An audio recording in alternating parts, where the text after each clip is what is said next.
you're going to want to pay extremely close attention. The rules are changing, and if you don't know this information, you're more likely to be on the losing side than the winning side.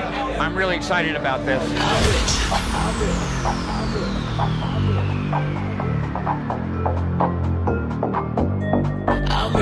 Dean Graziosi, Mike Filsaime, Katrina Ruth, Ryan Dice, the one and only Russell Brunson, Sonia Riccati. We have Molly here, Todd Brown, Roland Fraser, Mike Dillard, Jeff Walker, Neil Patel, Dennis Hughes.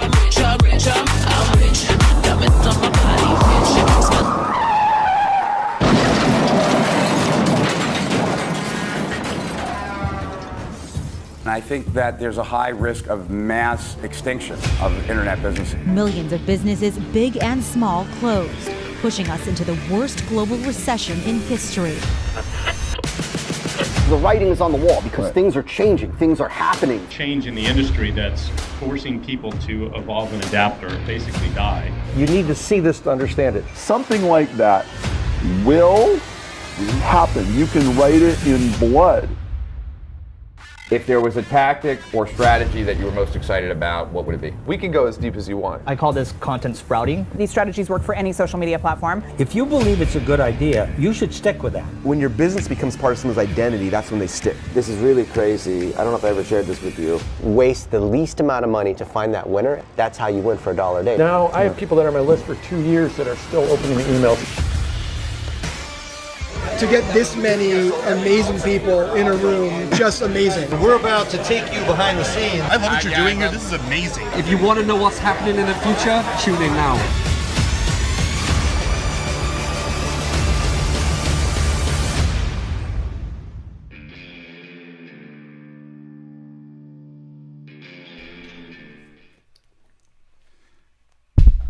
Hello, everyone. We got Jay Abraham with us, and so this should be a lot of fun. And so, as always, guys, comment, emote, and share. And what I wanted to do was to basically bring Jay in here because Jay's working on something that's really, really cool. And I wanted to make sure that everyone got a chance to actually hear from Jay what this is all about, what his thing is all about. And I also want to show you something, Jay, that's pretty cool when we do these. So I wanted to bring Jay in because I wanted him to share this project, and it's very timely because it's live tomorrow. But after Jay's done, because Jay has to hop onto a call, like I guess in about a half hour, or so. And then we're going to dive deep into Eric Hoffer and the True Believer. And I was just reviewing some of my notes for that. And it's just so relevant to the world situation that we live in right now. In addition to, it's one of the most influential books that I've ever read as it relates to marketing because it talks about the necessity of hope and how people look at their current circumstances. But Jay, so one thing that's really cool, like when we do these, right, I ask people to comment, let me know where they're from and stuff like that. Yeah, and if you share it, please put like pound shared in the chat so I know who to give extra special thanks to. But one of the cool things is that people are commenting right now, Jay, on Facebook, and we can pull them in. Like if you look at the screen, like there's Kayvon, right? Like I can make it a little bigger. So Kayvon's saying hello from Vancouver, and Ed Sanchez is saying hello, and Christopher Vogelman, who you met at the mastermind, he's in Coronado Island, right? We have Matt in England who tuned in, and we have my Kim's cousin who tuned in, and we have Lisa in Miami, and we have Ed Sanchez in Florida, and we got a ton of people here. We got Ubaidullah from Dubai, and we got Miboso from Tokyo, and so we got people from all over the world here, and people are really excited. You know what? Before you tell them where to go so that I can try and see if I can get in touch with Matt, but why don't you tell them about this thing that you got planned for tomorrow that they'd be insane to bypass. Tell them, set it up, what it's all about, how it came to be, all of that. And then we can dive into... Well, and I'm hoping I'm right in that it's Saturday and not tomorrow. Is today Thursday? Oh, is it Saturday? Yeah. I think it's Saturday. I hope it Okay, is. yeah, I guess so. Maybe I'm wrong because Matt was like, "We're gonna mail on Saturday too," and I was like, "Oh, that seems weird," but okay, cool. I think it's Saturday. So yeah, the setup's pretty cool. So, I mean, and Rich and I have had a relationship for how many 20 some years? 20 years, yeah. I told this story the other day, like how I shorted you, and then made good, and then you trusted me. Then he went and zoomed into prominence because he became the most definitive source in online marketing when it was really needed to be understood at a seminal level. But so anybody that knows my background, those that don't, I've been doing very complex multi-domain type marketing for just decades. But I would think, Rich, I'm one of the first people that really did hot seats. We were doing them back in the 80s and with Gary Halbert and everybody. But I have evolved it, and I've gotten, I think, very good at it. But once a year for the last 5 or 6 years, Tony Robbins and I, when we could do it live, we would get together, usually in Amsterdam or in London, along with Tony's 2 highest level groups. He's got platinum partners that pay, I think, $85,000 a year to hang with him. And he's got something called Lions who pay $150,000 a year. I mean, so pretty heady prices. And Tony and I together for 6 to 8 hours would do makeovers, hot seats, problem solving, ideation, opportunity mining, interventions. And it's very, very interesting for 3 reasons. One is here's this man who's 7 feet tall, and here's this guy who used to be 5'8", who now, as I've gotten older, shrunk, and I'm probably 5'7" and a quarter. Tony is wearing shorts and a t-shirt. I'm wearing a $10,000 suit. He has a different vocabulary than I, and we come out the problems in very interesting collaborative ways. Think about WWF or something, tag team wrestling or fighting with 2 people tag teaming somebody's problem and going bang, bang, bang. And we've done this for hours and hours for 5 or 6 years. This year I flew to Palm Beach and we did it in that. And those of you know, he's got this outrageous studio where you can get 4,000 people on the screens. But every year I do it, I get the rights to use the video, and I have not done much with it, but there are enormously significant. I mean, one guy was able to sell his business with the advice we gave him in about 10 minutes for $100 million. Another one quadrupled. I mean, really interesting stuff. And Tony, I've had a relationship with Tony for about 30 years. When I met him, he didn't do any business, and then he became very interested in business, and now he's very, very adroit at business, and he calls it pitch and catch. I call it collaborative tag team. But the point is, I have all the great videos of all these very high level hot seats, makeovers, restructuring, problem solving, opportunity mining. And we've taken 12 hours worth and we have distilled the very best ones. There's 63 that are totally different. Total spectrum of problems, issues, challenges, insights, discoveries. And we're doing a marathon, and it's from, I think, on the East Coast, 8 o'clock till 8 o'clock. And there's breaks about every 90 minutes for discussion where I'll be live. But it's the best distilled hot seats you could imagine. And the only way, very frankly, you could have watched them in person or even gotten access, other than for me, is if you paid $85,000 or $150,000.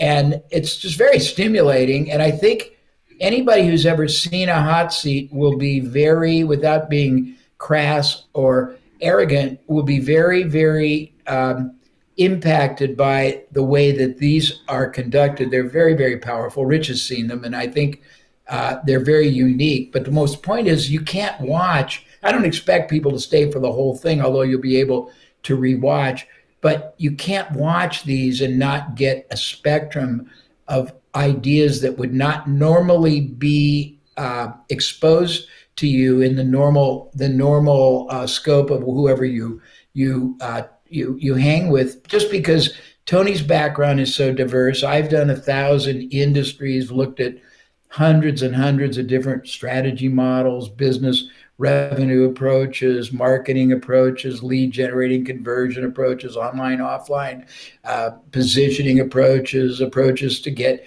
preemptive. You would call it, Rich, the blue ocean, the defendable moat. And this all comes together in really rapid time. And we give people, it's hilarious because most of the ones we've done, I'm more, let's say I'm not as gentle as Tony. He's actually more gentle.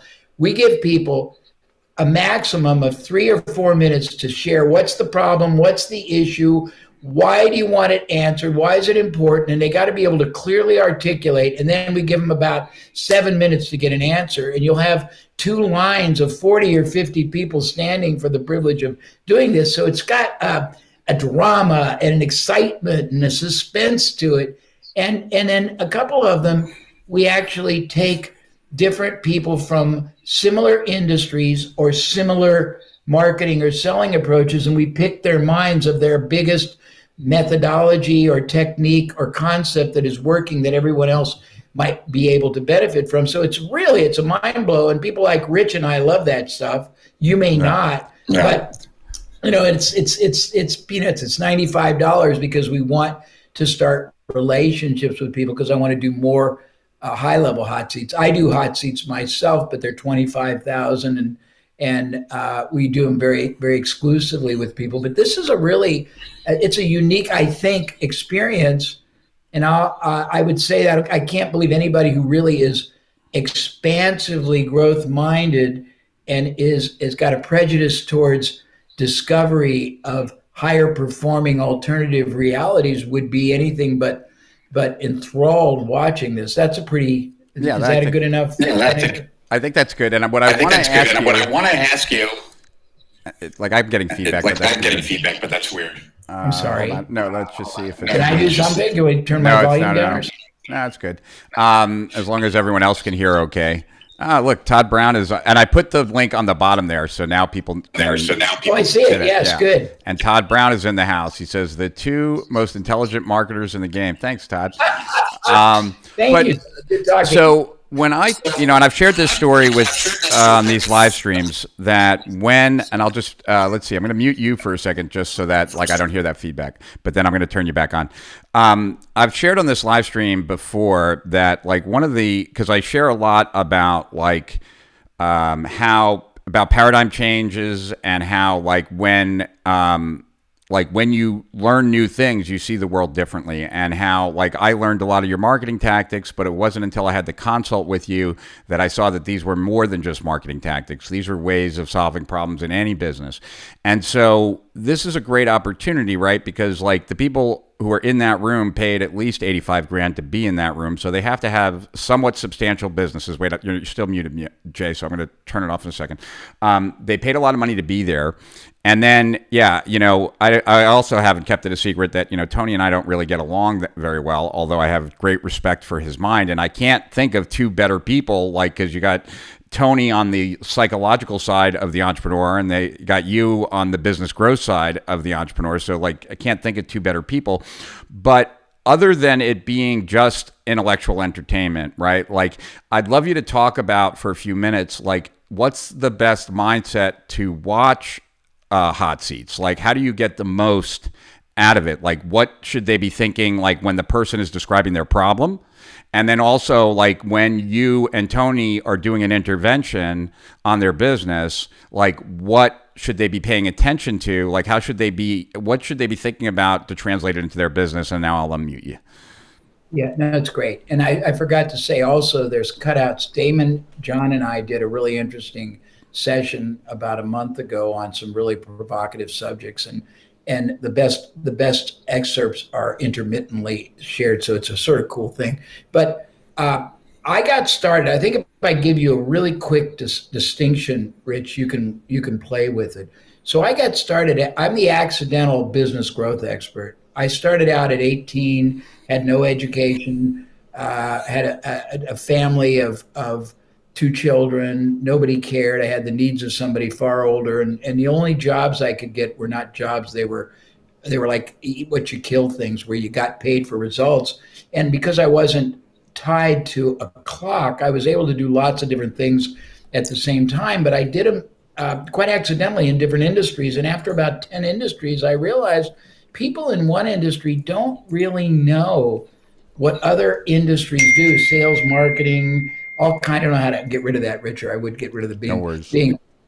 But I was able to take very simple techniques from outside an industry, combine 2 or 3 together into hybrid, add it to an industry, and that's how we grew Icy Hot 20,000% in the first year. That's how we grew Entrepreneur Magazine 900% in 7 months. That's how we grew just tons of companies around the world. So if you think about it, and this is a really interesting challenge, because I think what Rich does is bring you all these distinctions from the digital social marketing world.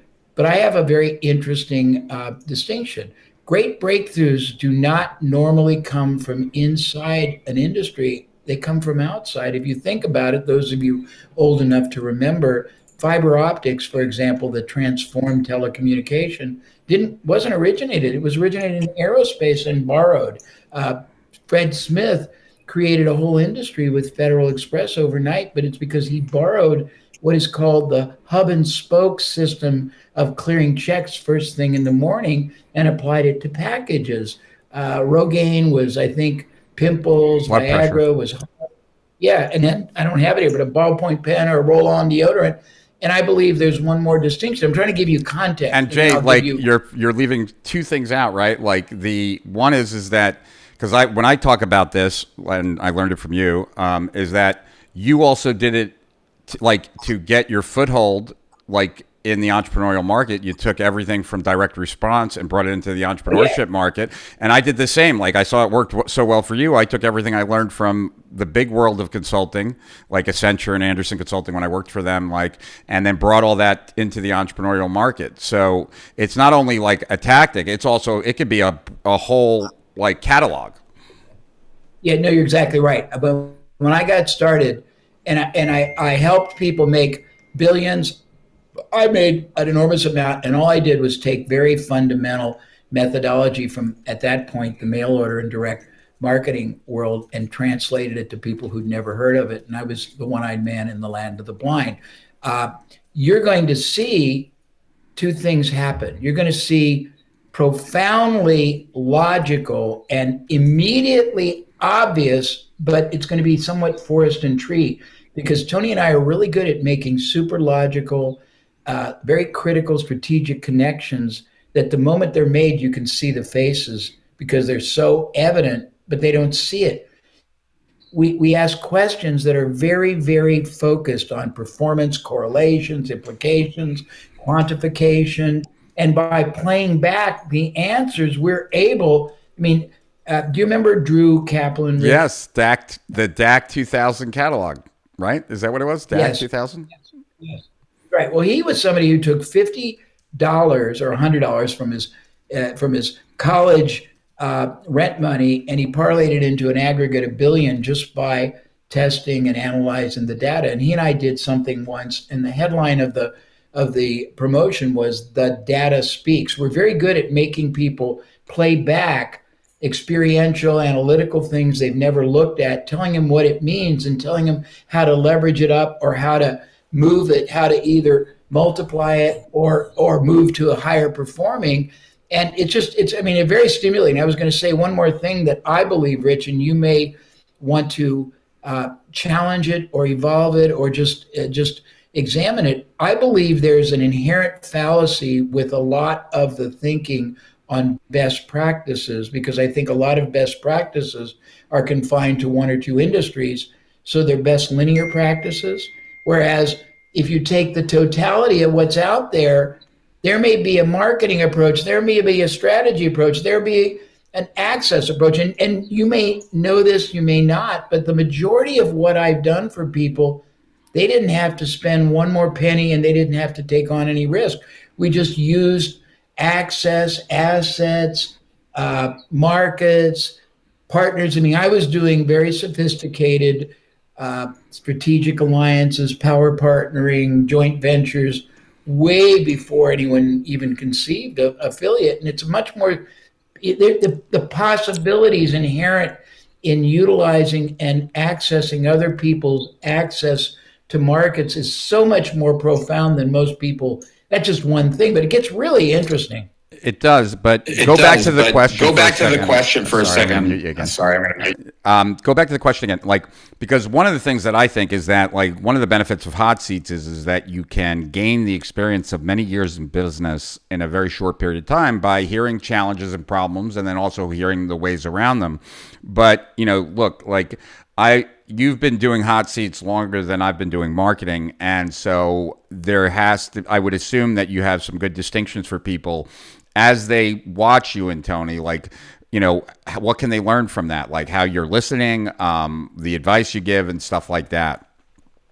Yeah, if I were to self analyze clinically, I would say one of my great strengths is two things. It's Socratic interviewing, and it's being a great listener and being able to connect the dots. But I'm very focused. I look at it the way a doctor might. I don't really care about the symptom. I want to know the cause and the reasoning. And I'll give you an example from things we used to do in the old big seminar days. Somebody might say, I'm doing $1 million, but I want to do 10. And the first thing I would say is, why?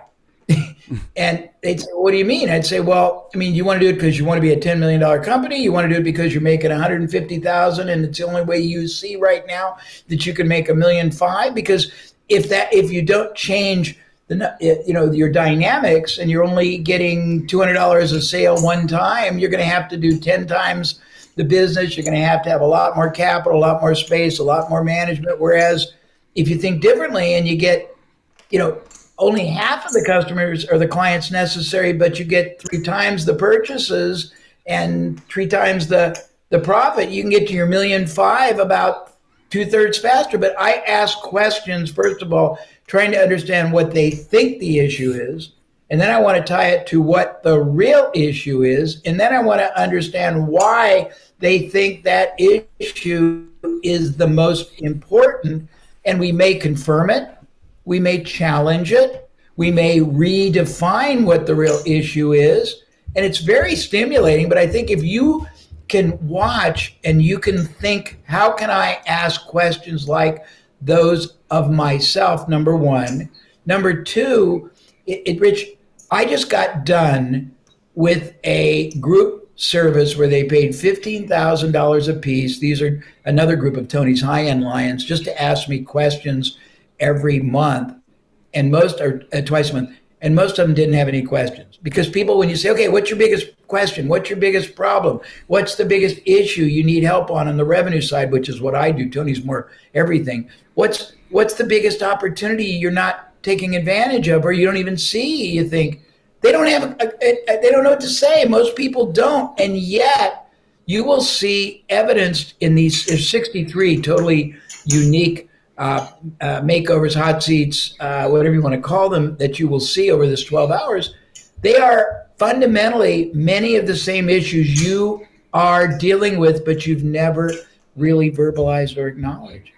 Yeah, I think, and I totally agree with you on that. Hold up. That like one of the things that, that multifaceted thinking is kind of like one of the ways that I learned from you is how we're growing Steal Our Winners, that we're not only doing it the standard way by trying to sell it and stuff like that, but I've set up like a licensing deal with Groove, like another company where like it's now Groove Steal Our Winners, and that we're finalizing tomorrow. And then I'm also talking to the guys from Build, Grow, Scale, who are e-commerce experts, to create a Steal Our Winners, e-commerce version, right? So that like, and those are like multipliers. They're not like, it's not incremental, but like, so like, let's, and you're muted right now. So, and then I'm going to unmute you in a second, but like, if you could just, and this might be too difficult, but I'm going to, put your feet to the fire here for a second. Like, let's talk about like 3 different entrepreneurs. We're talking about like a startup entrepreneur trying to get, they're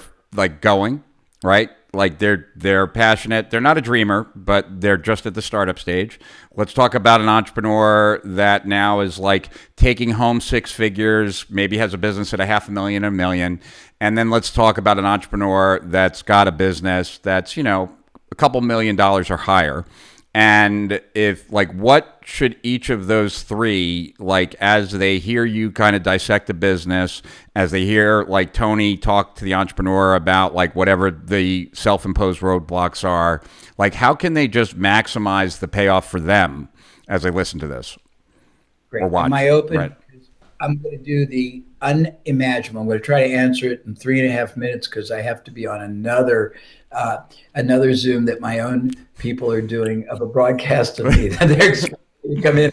They're going to say, "Where's Jay?" So the first answer is that there are an extraordinary number of strategic insights and just outright strategies we both give on how to take what you're doing and make it produce a lot more for no more time, effort, money, a risk. That's the first thing. Second, there's a ton of ways that we give people that are very unique, way beyond affiliate, to get other people, other influencers, other organizations, even media, to let you access their market. I think they're saying the video looks to finish in 20. Okay, I got about 4 minutes.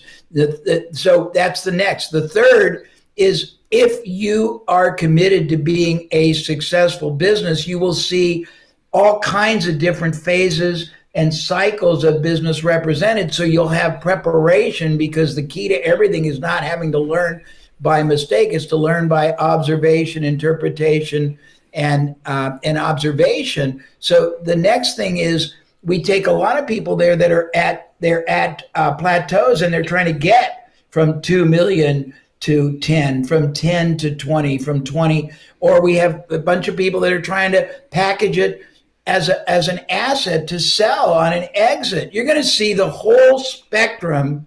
And the thing you have to do is, every time you see something, make the question a prisoner. I would have a pad, and I would have the question on the left and the answer on the right. And as soon as we are done with the broadcast, or as much as you want to watch, I would then go and put those same questions and those same recommendations overlaid to your business, either today or as you progress. It'll give you roadmap. It'll give you circumvention of impediments and constraints. It's pretty expansive. And I would say, with actual truth, it really doesn't matter where you are on the food chain, or on the progression, or on the the business cycle or growth. You're going to get insights you've never thought about. You're going to get answers to questions you probably have tormented or struggled. You're going to get insights into ways to multiply performance without increasing cost. And you're going to get a mindset on how to be a really a very, very formidable, preeminent competitor. And I'm going to have to go, but I'm flattered. And Rich, in my opinion, is the preeminent authority on digital marketing, but also he's a force of nature in his ability to distill and present all kinds of enormous brilliance from all kinds of outside elements, and give you perspective that I promise no linear thinker could do. Thank you, Rich. We'll talk tonight, okay? Yeah, Japan tonight. All right. Yeah, Japan tonight. All right. And this was great. Thank you, everybody. Bye, Jake. Bye. All right, so there we go. And I wish Jay could have stayed for the whole time, but this was kind of a last-minute thing. And yeah, I can make a bubble and pop it. I'm using a different, for those who are on frequently, I'm bypassing one of the softwares that I normally use.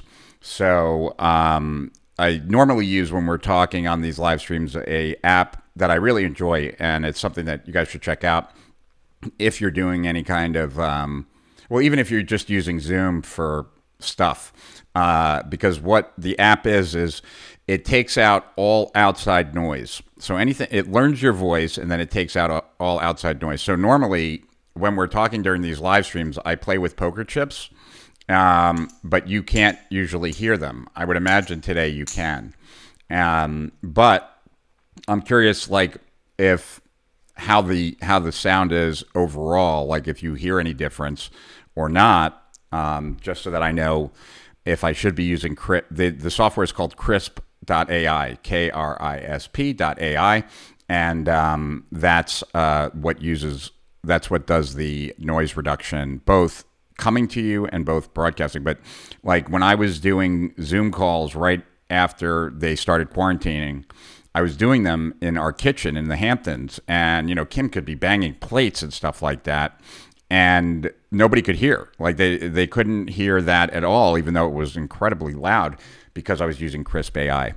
So thank you, John Sinclair. He says the sound is good, and I'm going to take the gum out now so I can be a little bit more polite. And so the link is right below, and right now, it was kind of last minute with this stuff, and I do think that you'd be insane not to take Jay up on this offer. It's incredibly inexpensive. It's $97, and it is for, I think it's 12 hours. For 12 hours of Jay and Tony working on different businesses. It's a no-brainer as far as I'm concerned, and it's something that I'll be going through as well. And if I'm successful at it, I'm going to have Jay do another encore version like in a month from now. Can't promise that that's going to happen, but definitely am going to try and make it happen. But for anyone who doesn't want to gamble, and I would assume that would be the smarter move here, because like if you don't watch it live, you still have access to all the videos, you get the transcripts, get all that stuff. There's a lot of value there, and it's rare that you can get Jay and Tony in a room working on different businesses. So, and I have, like I said, I mean, Jay is like a surrogate dad to me. Him and Mark Ford are the two primary mentors that I've had in my life. And I've learned, God knows how much I've learned from both of those gentlemen.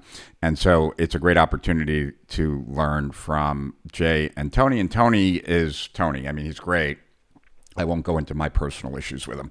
But let's now go back to normal business. I'm going to leave the link here for a while because I just want to make sure that everyone gets the opportunity to, and just make it a little bit smaller, put it on the bottom. And then when we go into my notes, we'll get this link out of here so that it doesn't interfere with the viewing.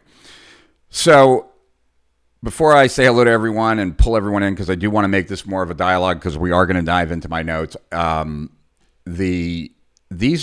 Eric Hoffer was self-educated, and I also just wanted to bring back for a second that what Jay said, that he's self-educated. So, Jay is one of the smartest guys I know. He's one of the most creative marketers and one of the best marketers that I've ever met in my entire life, and he's self-educated. Some of the smartest people I've ever met in my life have been self-educated. If I remember correctly, you can't quote me on this, I don't think Jay ever went to college. And if he did go to college, he dropped out. And so his vocabulary, he learned on his own. His way of thinking, he learned on his own. And it really just speaks to the opportunity that every one of us has when we are focused and disciplined and we're clear on what we want, that doing the work becomes easy, one, and two, the results over time compounded are pretty insane. So back to Eric Hoffer and True Believer. I first heard of this book from Dan Kennedy. Dan Kennedy recommends it as one of the top books to read. I think a lot of people read it and they think it's interesting, but they don't really necessarily see the connection to marketing, because it really is all about mass movements. And what's interesting today is that a lot of the seeds of discontent in our society right now are very prevalent. And that's what True Believer is all about. So even though on its own, even in times of tranquility, it's a book that you can learn a lot about the psychological dynamic of how we all are. And therefore, that is what allows us to be better marketers. Even with that, right? The fact that it's talking about mass movements and a societal discontent is very timely, even though this book is timeless. All right. So with that said, let's just, I already said hello to Kayvon. I said hello to Ed and Christopher and Matt in England and Linda, my cousin by, my cousin, my cousin will say, and Lisa in Miami. And when we have Ed Sanchez in Southern Florida, and we got Jason in Tampa, we got Giancarlo, who always asks me great questions, but I don't know where you are, Giancarlo. Have you heard about the Breakthrough Advertising graduate course? It was some audios and videos he made at Rodeo. If you're talking about Jay, I remember Jay was involved in this course like that Brian Kurtz did, I think, with like a couple experts on breakthrough advertising. I thought it was good, but I didn't think it was all that, if it's the one I'm thinking of, primarily because people were asking, it was more about like Eugene Schwartz himself, and which was interesting, but not necessarily highly useful for entrepreneurs. So I'm going to turn the interview part off here. All right, so let's see who else is in the house. We got Duran, from Munich. Good. Ungodly hour is right. You're at like 12:30 at night, I think, there. And we already said hello to Ubdala, and we have Melvin in SFO. Is that San Francisco? I assume so. And Mbosa in Tokyo with Miyuki, and Christopher Vogelman shared it twice, so he is my hero. And Kayvon is giving us some emotes, and hopefully that was interesting at the very least. Hugo in Miami and Mark in London, and Miyuki shared it. Thanks. Quite the intro. Two legends. I appreciate that. Veronica from Boston. All right. Yeah, some of these I probably should have played when Jay was here. We just didn't have that much time. And I see that I'm just looking for Jane shared it. John Rubio, I'm not sure where you're from, but Lewis is in the house from Mexico, and Steve from Auburn, New York. I assume that's upstate. And Sean Kemp. Yo, Sean, when are we going to sit down and chat? And we got John. Oh, okay, Central Florida. And let's see, we got Juan in Panama. Very cool. And hi back to you, John. And we got Ben in Australia, and Karen in the UK, and Sandy from the Motor City, Detroit. And we got, it's 3 a.m. in Dubai right now. Wow. And so I'm bringing Jay to Japan. For those of you who, I think most of you guys know, we're in a lot of different countries, strategic profits. I've actually done more overseas when I was my retirement from internet marketing than I did here. And so strategicprofits.jp is our Japanese website and business, and we're selling Steal Our Winners incredibly well over there. And I wanted Jay's stuff to get more penetration in Japan, and so we're doing that. We're in the process of that, and I think tonight we'll finalize that deal. So Jay will be back in Japan. And it's a pleasure for me, right? Because I got my start with Jay, and so to be able to do things like this for him just gives me great pleasure. So very cool.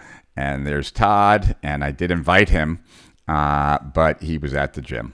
So Todd said that he would be here. He'll join us next week. So that's cool. So Todd will join us next week. And, Todd is someone that I've known for about 15 years, so a long time. And actually, Todd was a client that then became a friend, that then became a partner, and then he became a guru in his own right.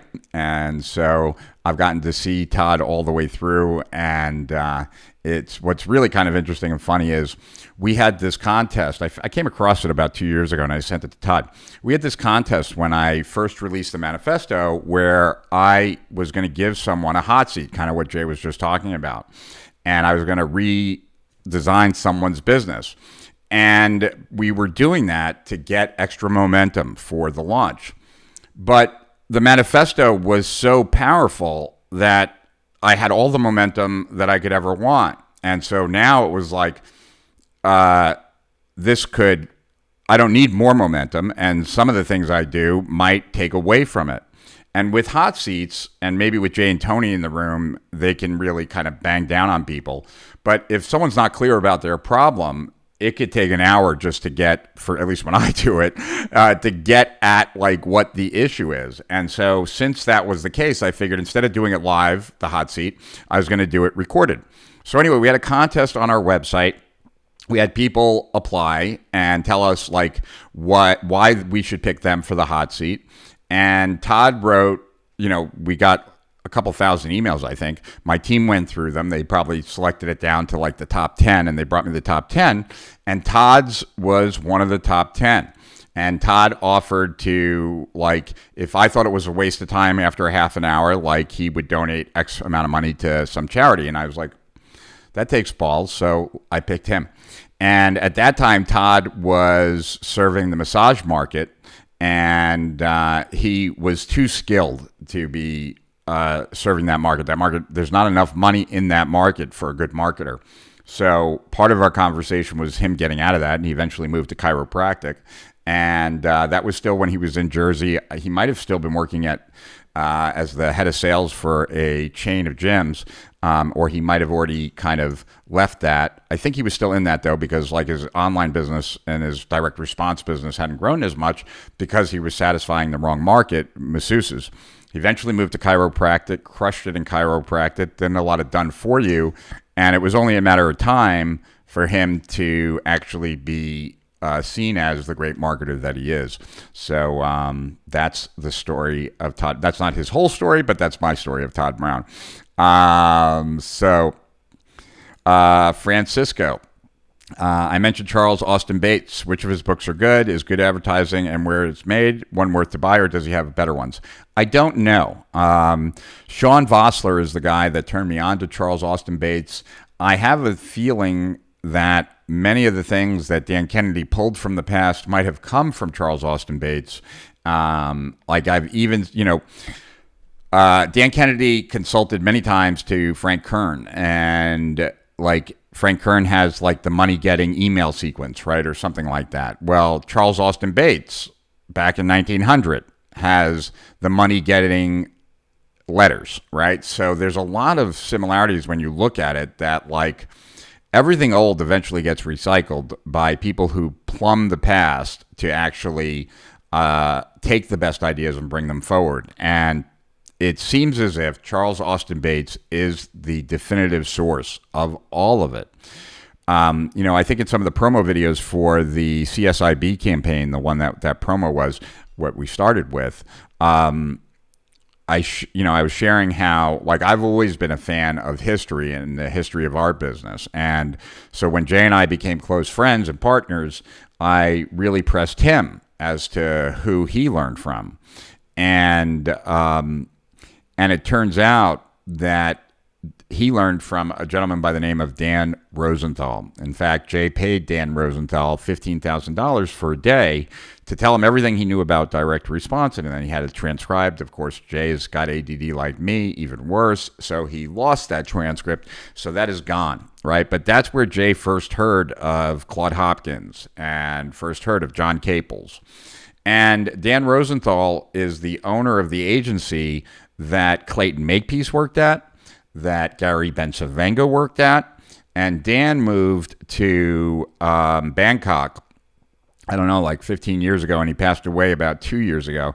I never got the chance to meet him. I always wanted to, because my first question to him would have been, where did you learn it from, right? Like, because like I am so always fascinated by like how did all of this knowledge get passed down, and who were the people that were passing it down?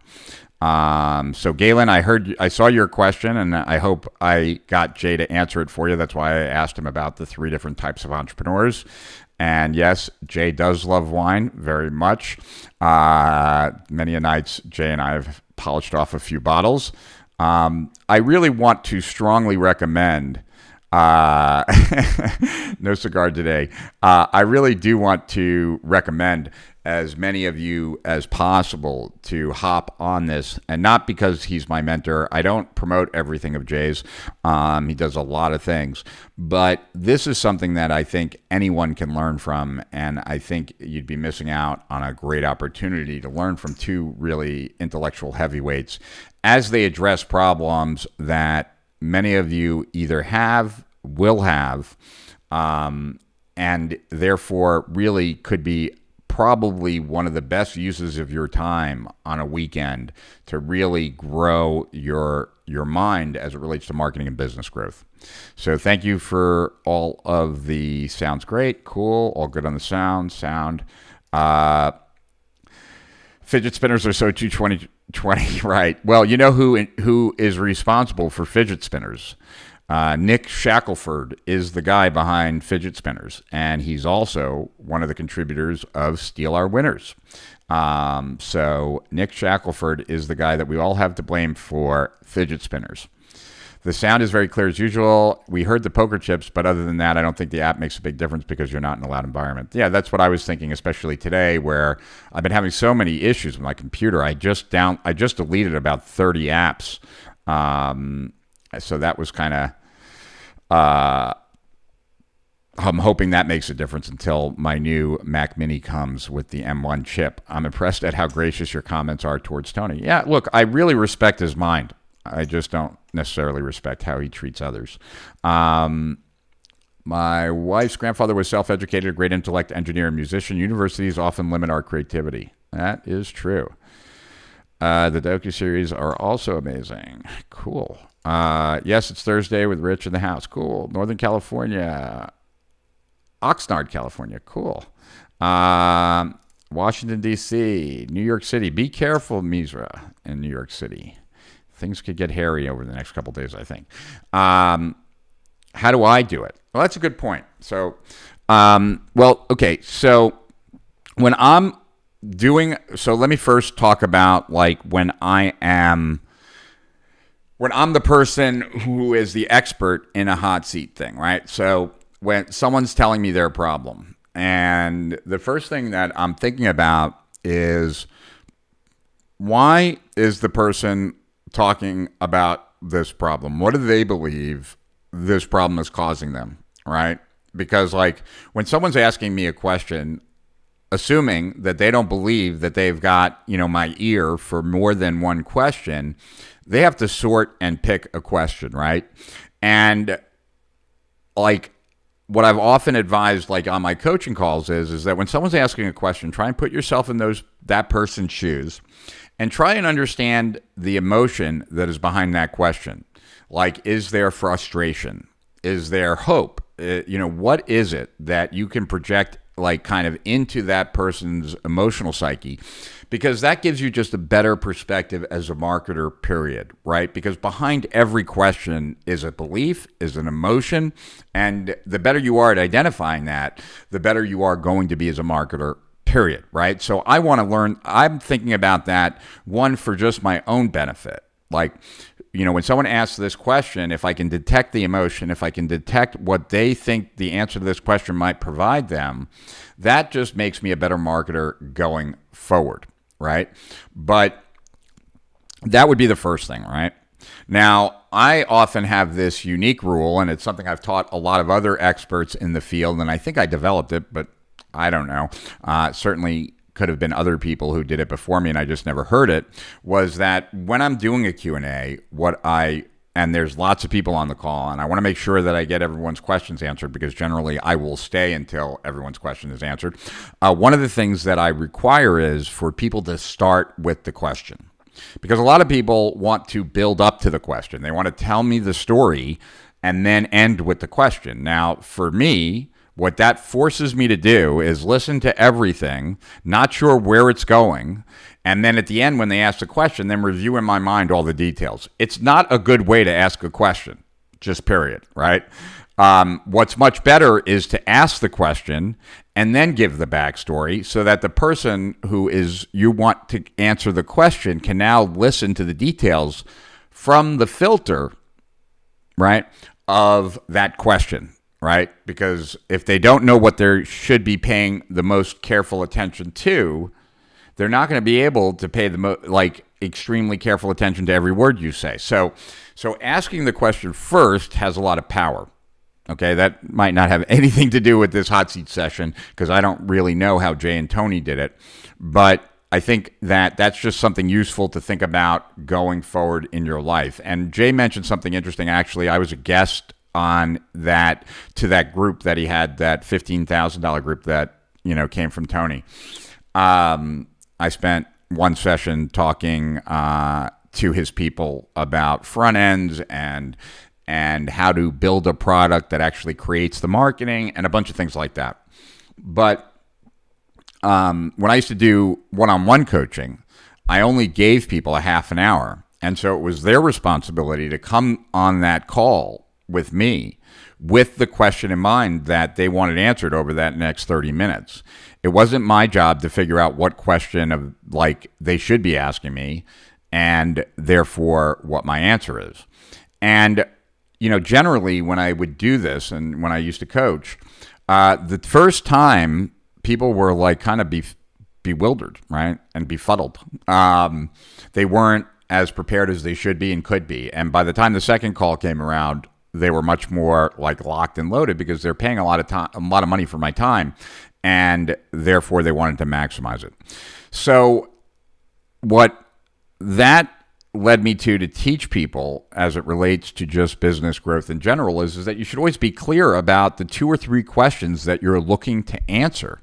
That if you knew the answer to those questions, your business would grow a lot. Now, those aren't necessarily easy to come up with, although sometimes they can be, but it behooves you to know what those questions are because, one, you never know when you're going to get the opportunity to meet someone to ask them those. And 2, the likelihood of finding the answer is just that much higher if you know what the question is, right? If you don't know what to look for, you're not going to find it. So that is useful. So now, as a person who has listened to a tremendous amount of hot seats, because, I've listened to all of Jay's programs, and I probably consumed all of Gary Halbert's as well and all of Dan Kennedy's. I would say that, I'm listening. One, does this problem apply to me, right? Could this be my question? That's the first thing. Because a lot of questions, even if they're not your question, could apply to your business. And so that first is the very first sort. Because if it applies to me, I got to pay very careful attention. I can't even go meta. I have to kind of stay in the question and the answer. But let's say it doesn't apply to my business, right? Then then I take kind of a metaphorical step back from the question and try to categorize the question as to what kind of question is this? Is this a question about acquiring customers in general? Is this a question about building better products? Is this a question about employees or team, and is there something to be learned from there? So I'm sorting it by different categorizations, really, so that I can categorize it in my head so that I can now kind of be listening for takeaways as it applies to that topic that I've decided as a listener what it's about. Because all learning is associative. This is that, right? That's naturally in our brain what we do. It's all relationship driven. Our brain makes connections, and it's those connections that allow us to remember things, apply things, and really understand things. So I try and give my brain a head start by thinking consciously about the connections and what the relationships are and how to connect these dots. And I think if you do that, you'll walk away with a lot more insight. And it is a way to get a lot of experience in a very short time by hearing about problems and then hearing about solutions. I spent one semester at Harvard. I didn't spend any time at Harvard Business School, but Harvard Business School teaches by case study.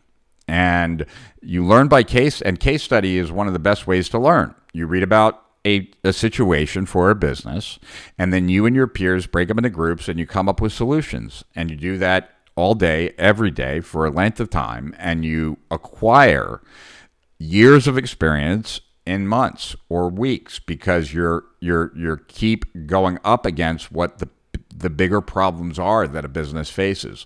So the case study method is a very valuable method for learning, especially about business. And that's why some of the best business schools in the country rely so heavily on it. A hot seat is a abridged case study, right? You're not going to get all the background. You're not going to get like a sense of all the players, but you are going to get the essence of the problem and you're going to get the essence of the solution. And that has tremendous value. So hopefully that helps. Feel free to ask me any more questions about hot seats. But that, Marcus, is how I would say you dissect and extract the value of hot seats. What I also would say, though, is I love Jay's idea. If you were to, take a sheet of paper, put a line down the side, and then on the left, write the question, on the right, write the answers or the takeaway answers, and then you looked at those questions and applied them to your business later. I've never heard that before, and I'm sure Jay's probably never even said that before, but that was a good answer that he came up with on the spot. Greetings to Jacob in Atlanta. Victor is going to buy it now. Cool, shared.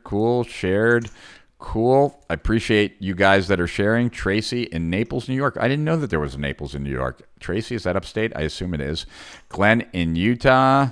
Naz from Rome, Italy. Hey, Naz, have you seen yet the promos in Italian for us? And that's at strategicprofits.it. Strategicprofits.it. Damon is in the house. Hey, Damon. Mind sharing what your disconnect is with Tony? You also mentioned that you were not a great fan of NLP, which was why I think the subject of one of Tony's earlier books, Unlimited Power. It just had to do really, I won't go into all the details, but he doesn't like me for some reason. I really don't know. I have no back history with him, but I did. So Jay and I were supposed to interview him for this project that we had. We were supposed to interview him in person. I flew to California, and then he just had something better to do. So my trip to California was a complete waste of time. All right, no big deal. Maybe it was important. I know it wasn't, but okay. Then we did the interview on the phone instead, and it was supposed to be an hour interview. It took 5 hours. Okay, so it was supposed to be 1 hour. It took 5 hours because anytime Tony said something he didn't like, he'd want to start over. I had half the questions. Jay had half the questions. When I asked a question, he didn't answer me. He answered Jay. So at the end of the day, that 5 hours, all I said was probably about 5 sentences. And I was stuck on the call because I would have hung up, but because Jay is so close with Tony, I didn't want to I didn't want to damage their relationship. So I just stayed on the phone, but I never felt so belittled, and I never felt so imagine you ask a question and then the answer goes to the other person. Then 5 minutes into the question, the answer, I don't like that. Okay, Rich, ask the question again. All right, I asked the question again. Then he starts talking to Jay again. So I didn't need to be there. I could have recorded 3 questions and not spent 5 hours on the phone. So it was the fact of being trapped on the phone for 5 hours, being totally slighted, and being just treated like basically a piece of shit that after that, I was like, you know what? The guy was an asshole when I flew out to California for this. He was an asshole on the teleconference. When he used all the people in internet marketing, because that's how I saw it. Okay, I'm going to get away from this for a second. I'm not saying Tony's like this. I don't know him well enough to say he is. But what I've noticed about certain people in business who I try to stay away from, there are certain types of people in business, and one of the types is someone who becomes your best friend when they need something from you. And then as soon as they get that thing from you, the likelihood that you will even get through to them again, let alone be able to contact or anything else, or get a favor repaid or anything else, is slim to none. There are people in this world that are users, and they're users of people. They see people as stepping stones to get to their outcome. And so if someone has a skill, someone has an expertise, they're very quick to befriend that person, to have access to it. And then they're very quick to move on to the next person. It's not a personal thing. It's just that they have other things that they want to get to, and there are other experts out there that they want to befriend. I don't know Tony well enough to say he's like that. I just don't. I get the feeling he might be. And like I said, I don't know him well enough to say he is. But that's my experience. And I still am a fan of the books he's written. I've been a fan of every audio program he's created. I'm a fan of pretty much everything he does. I just don't like the way that, like the way he was with me. And so that's it. No big story there like that. That's the story, though. And I share that because you asked. I really, like I said, Tony comes out with another book, I'm buying it. Comes out with another audio program, I'm going to listen to it because he is talented. And I don't let my personal feelings about someone interfere with the knowledge that I can gain from it. Heidegger, probably my very favorite philosopher, Martin Heidegger, which all ontological stuff is primarily based on, sided with the Nazis and buddied up to the Nazis during, World War II. He actually did some pretty atrocious things. Like his mentor was Jewish, and he pushed him aside out of the university so that he could favor in with the Nazis. So Heidegger, also from a standpoint of ethics, morals, and the type of person, probably a real asshole. However, he's my favorite philosopher because his ideas are that powerful, and I'm not going to let my judgment of his personality interfere with the concepts that his mind created that are incredibly powerful. I don't know if that makes me different than most, if that makes me similar to most, but a lot of people I know let their feelings of a person interfere with the message that person is carrying. And a lot of times the messenger might not be perfect, but the message might be extremely powerful. And I'd rather focus on the message anyway, because a weak message by a really nice messenger, that's just a waste of time. The ideal is obviously a great messenger and a great message. But if I had to choose, I'll take a great message over a great messenger anytime. And I feel like Tony is one of those. He's got great messages, maybe not the best messenger, but I don't need to like him. And he certainly doesn't like me. So there you go. That's the deal. Wow. From Bozeman, Montana. I've heard of Bozeman, never been there, but very cool. Nice to meet you, James. I was Todd's chiropractic customers. Oh, wow. I didn't know that, Dr. Vogelman. So Dr. Vogelman was a customer of Todd's. Who is the father of modern marketing and advertising? Well, at least direct response, it certainly wasn't Dan Rosenthal, but we'd have to track who taught Dan Rosenthal to mine these books from the past, right? And we'd have to ask Gary Halbert that same question. There is someone that this all started from. It could be Charles Austin Bates, and that's why I mentioned him, because when Sean Vossler did some research about, was it John E. Kennedy? Because John E. Kennedy said, advertising is salesmanship in print, and he supposedly sent that message that he's in the salon. He's in the saloon, and he knows what advertising is, and he sent that message to Lasker, and Lasker, I think, sent Hopkins down or Caples, I don't remember. And that's the story of salesmanship in print, but it actually predates them to Charles Austin Bates. Yeah, learn from history so you can repeat it. Exactly. Historians are valuable because they can see where things are going because they know what led to things before. It's like I was listening to something about all the turmoil there is today, and they were talking to a historian of the Holocaust just coincidentally, and the guy was saying, when we say remember the Holocaust, we're not talking about necessarily just like the 6 million people died. We're talking about the factors that led to that, because that's where historians have the most value, like that we don't follow those same steps that lead to fascism, right? So anyway, Davey Paul in the house. Hey, Rich, Wicked Psych, Master J in the house. I liked Nick's SOW, great insight. Yeah, we're going to have him back real soon. I've actually been texting with him.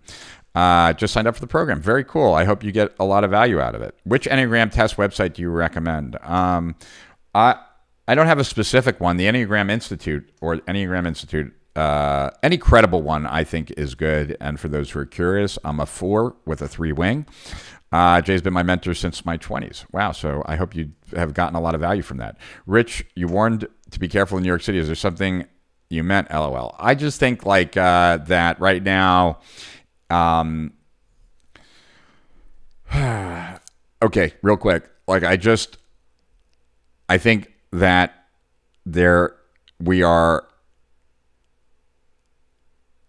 I think bad things could happen.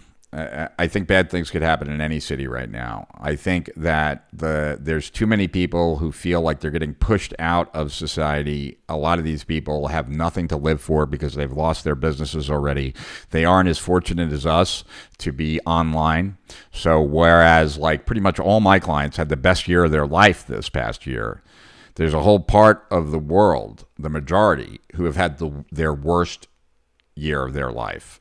And I just, like, with what's happening in society right now, I think there are a lot of people who have nothing to live for.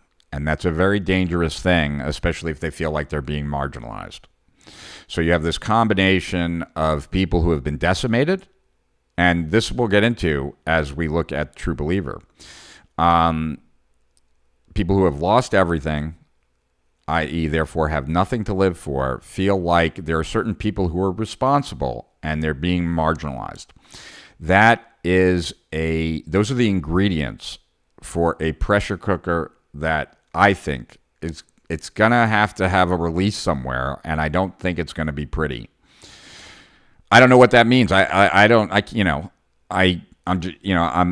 People know me as someone who can generally see things ahead of the curve, and I'm not always right by any stretch. I am more right than others often. And I just don't think this is saying anything that's crazy, that like something's going to have to, we can't continue this way. It's not going to be 4 years like this, or 3 years, or 2 years like this. It's not even going to be a year like this. Something is going to snap. And I don't know what that is, and I don't know where it's going to happen, but I just can't imagine that it's just going to continue like this. I think it seems like things are escalating. And yeah, so that's where I'm coming from. Would you consider doing an interview in my Facebook group down the track? Yeah, sure. I like, anytime I can be exposed to new people, I like to do it. The Dutch Caribbean. Oh, I'm jealous. AK Von, as far as the best Enneagram test, I tried a few so far, and the Integrative 9 was the most complete. Their reports are very expansive. Cool. There we go. Integrative 9. Is that the actual website? Like Integrative 9? That's the name of the company? I just want to write that down. Because I'm a big fan of the Enneagram. I don't know as much as I'd like to know, but I feel like it's one of the tests that I've gotten the most value out of personally. Hey, Rich, any updates on the coaching program? Working on it night and day. Did I talk to you guys about like the different currencies? I think I did, and I showed you like some of that stuff. If I didn't, I can pull that up. Ask the question first for consultative selling. Yeah, very important. Fully agree on the first quarter. Similar to Gary V interrupting, cause he knows where the person is going, gets the answer quicker. Yeah. Will be an epic day. Yes, the J thing will be an epic day. Thanks, Misra. I am late to this, but curious which Tony this is. Tony Robbins. But if I need to send Moose and Rock, you say the word, my friend. No. Oh, yeah, and he's a big guy. That's fucked up. You're a better man than me. I would have told him all about himself. Yeah, well, you got to remember, though, like, Jay is like a dad to me, and this guy's very important to Jay. So I just bit my tongue. But when Jay ended, what was funny was Jay ended the call, and he was like, Jay was like, oh, that was the best interview, Jay. It's so great. Like, Rich, what do you think? And I was like, what you said, Jay. That was it. I was just looking forward to getting off the phone. And then I screamed. As soon as I hung up the phone, I was like, I don't think you have to do that. And look, maybe I was petty. Maybe I should be a bigger person and look beyond that. I certainly, when I have friends who disappoint me, I try and look beyond that. So, whatever. I heard Tony's rest and likes alcohol a lot. I don't know if that's true. I doubt it. I think, look, that's very great respect for that. Not liking someone being able to put it aside. Thanks for your candid response. Given what happened, you were pretty gracious in your comments towards Tony. Look, I I think his message is valuable, and I think we can all learn from it, and we can all improve from it. So I would be doing you guys a disservice to say his stuff was bad, because it isn't. It's great. Yeah, truth is a great message. Embrace the message. Grown up. Yep. Oh, well, thank you, Lisa. Heidegger had to read. Hard to read. Yeah, it is. But reveals the human operating system. Bracketing is powerful. Yeah. Very cool, Ed. I'm glad that there's another Heidegger fan here. Thank you for sharing that about Tony. You seem like a great person who has integrity and big heart as well as great energy. Thanks. Lester Wunderman. Yeah, well, yes, that's true. Lester Wunderman. He wrote a great book called Being Direct, which is all about direct response. So, yeah, he definitely did the database thing. But, the guys like Caples, Hopkins, et cetera, were there way before him. And a lot of people did stuff like what Wunderman did, but on a much more manual way without the accuracy, precision, and at the scope. So for sure, that's a great book for those who've never heard of Lester Wunderman. Being Direct, I think, is the name of the book, if I'm remembering correctly. It's been a long time. They say history doesn't repeat itself, but rhymes. Knowing that helps us craft new rhymes. Oh, that's a cool idea. People have been psychologically compromised. I believe that to be the case. Suppressing emotion never leads to great outcomes. I agree. I think that is prescient. I agree. Oh, Integrative. Okay, so here's the website. Integrative 9. All right, I'm going to go check that out later on. What advertising book changed your life?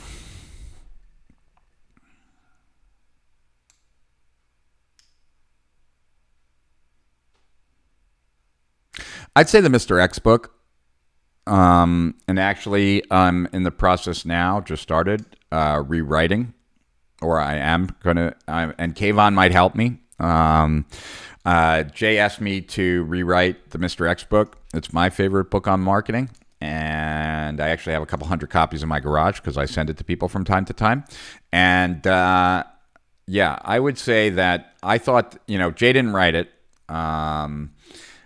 Jim Cook wrote it. That's Mr. X. And yeah, I think that, and Jim was a client of Jay's who grew his business from $500,000 to like $1 billion or $2 billion. So here's a client that was able to grow their business an insane amount. And he was a very linear thinker, unlike Jay and I, and was able to really codify Jay's thinking process. So the Mr. X book is probably my favorite marketing book. Is The True Believer by Eric Hoffer? Yes. Yes, it is.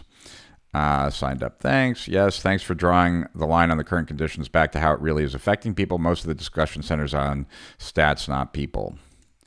Totally understand, sir. I think my temper gets the best of me from time. Yeah, I wouldn't think he drinks. I agree. If I ever piss you off, Rich, just let me know before you go live.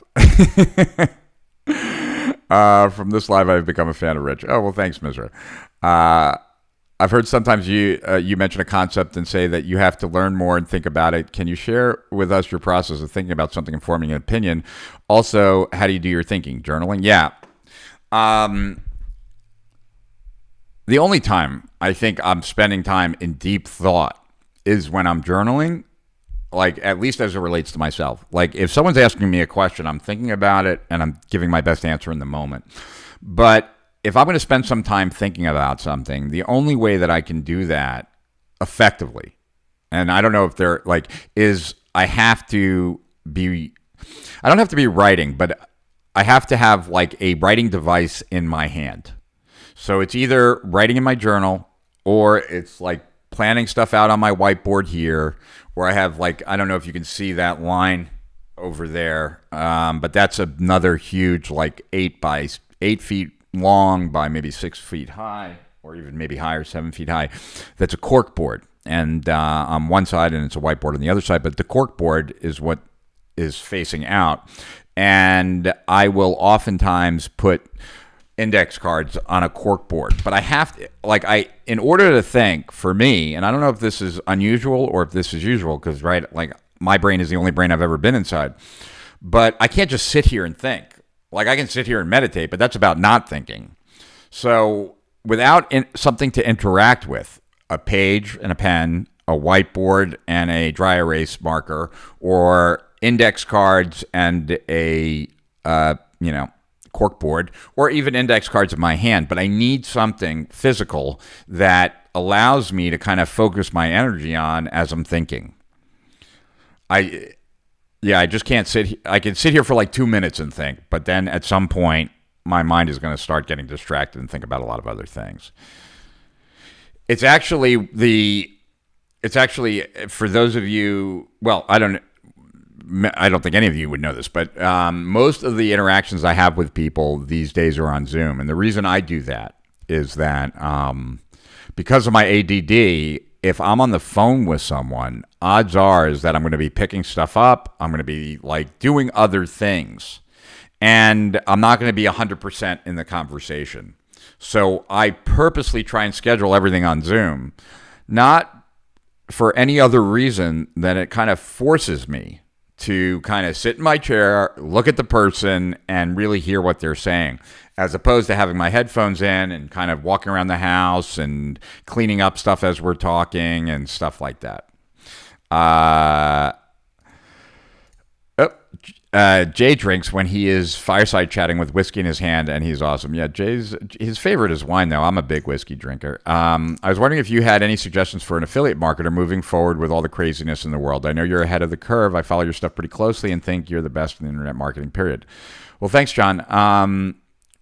I mean, affiliate marketing is a huge business, and especially in the world of e-commerce and things like that. What's challenging is, and this was one of the reasons why, like CSIB, which is the Council to Save, or Committee or Council, whichever, to Save Internet Businesses, is that I got to spend some time with Rudy Maurer, and I don't know if he was in the last. I think he was in the last Steal Our Winners, and Rudy is the operator for Ty Lopez and his partner. Something Becker, I don't remember. They've bought all these brands, Radio Shack, Pier 1, out of bankruptcy.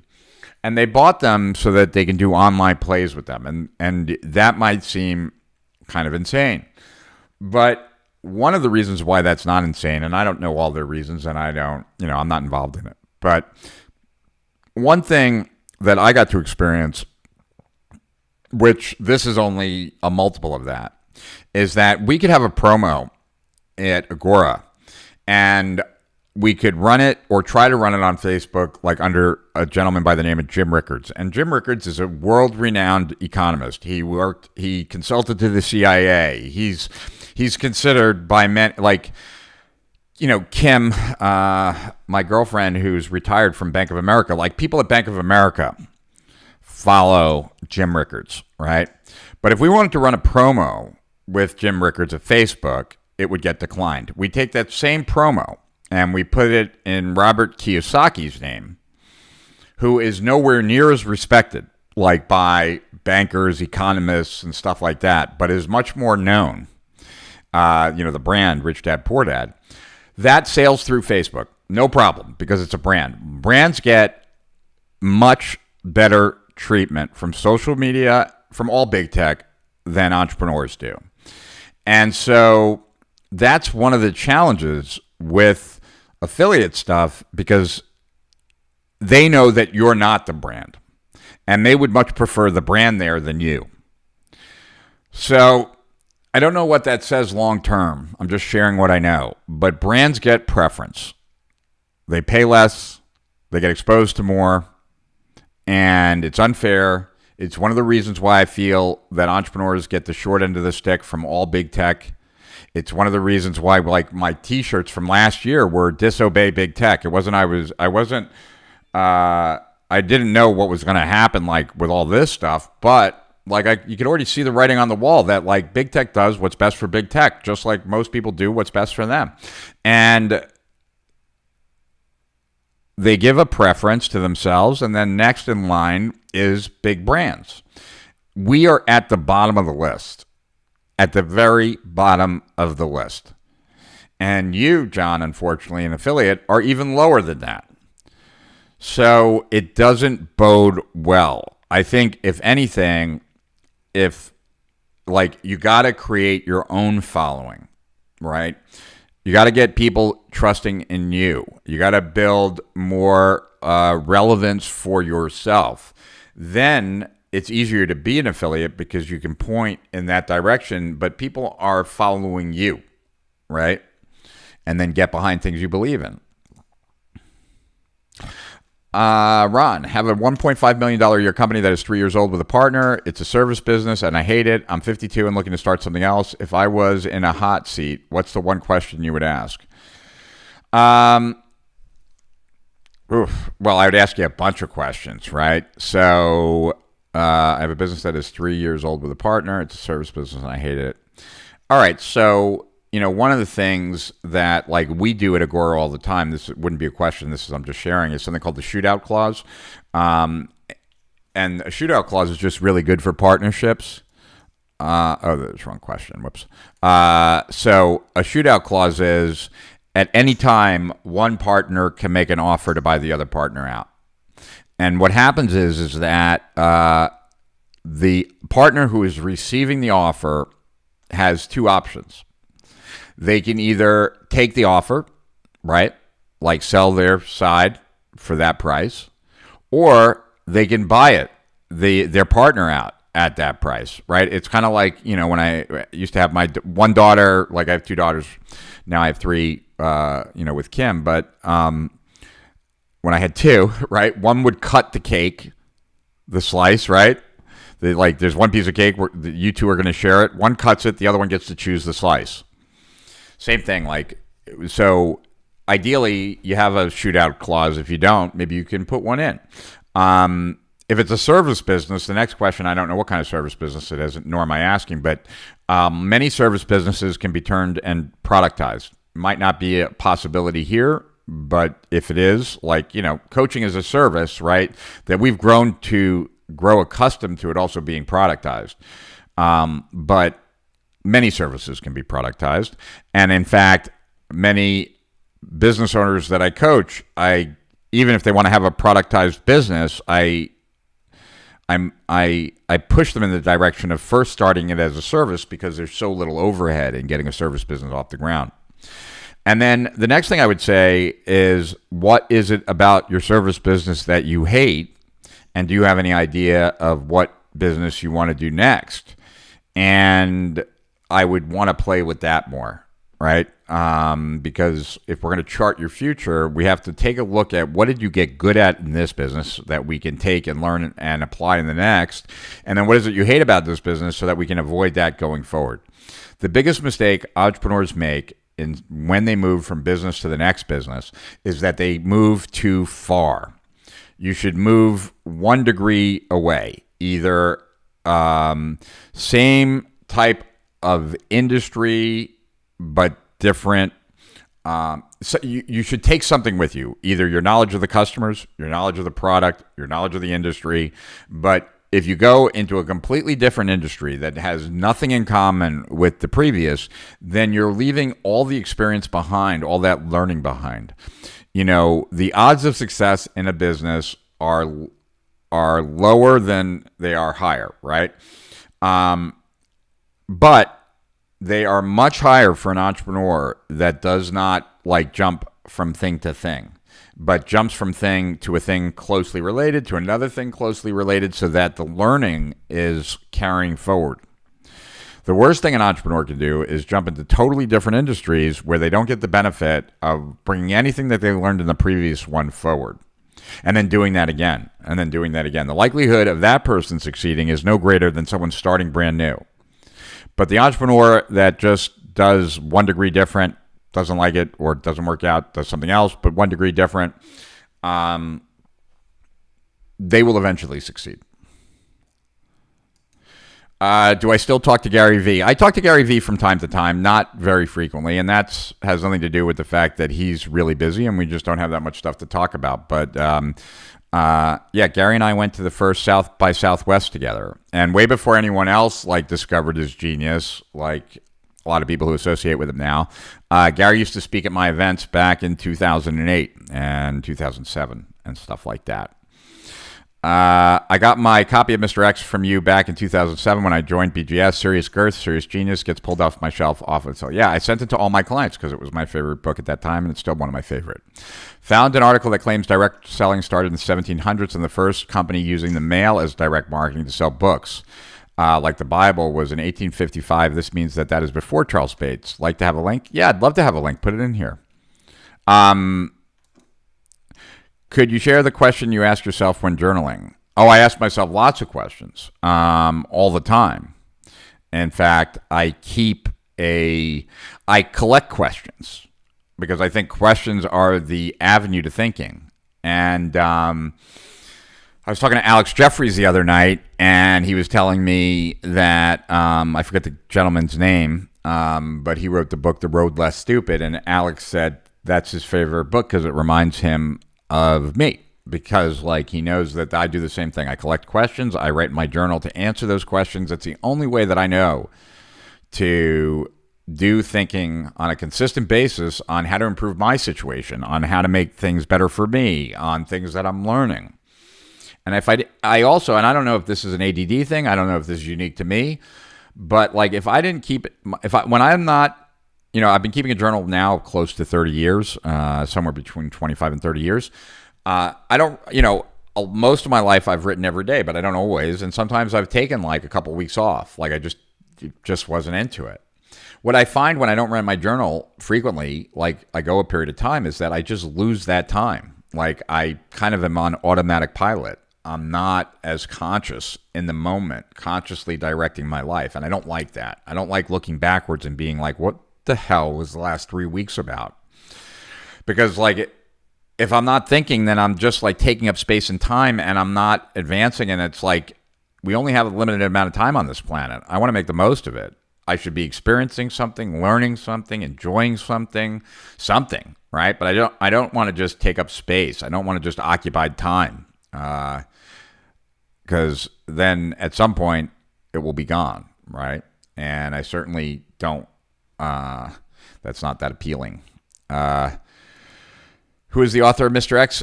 Jim Cook, who's written some other good books too. Not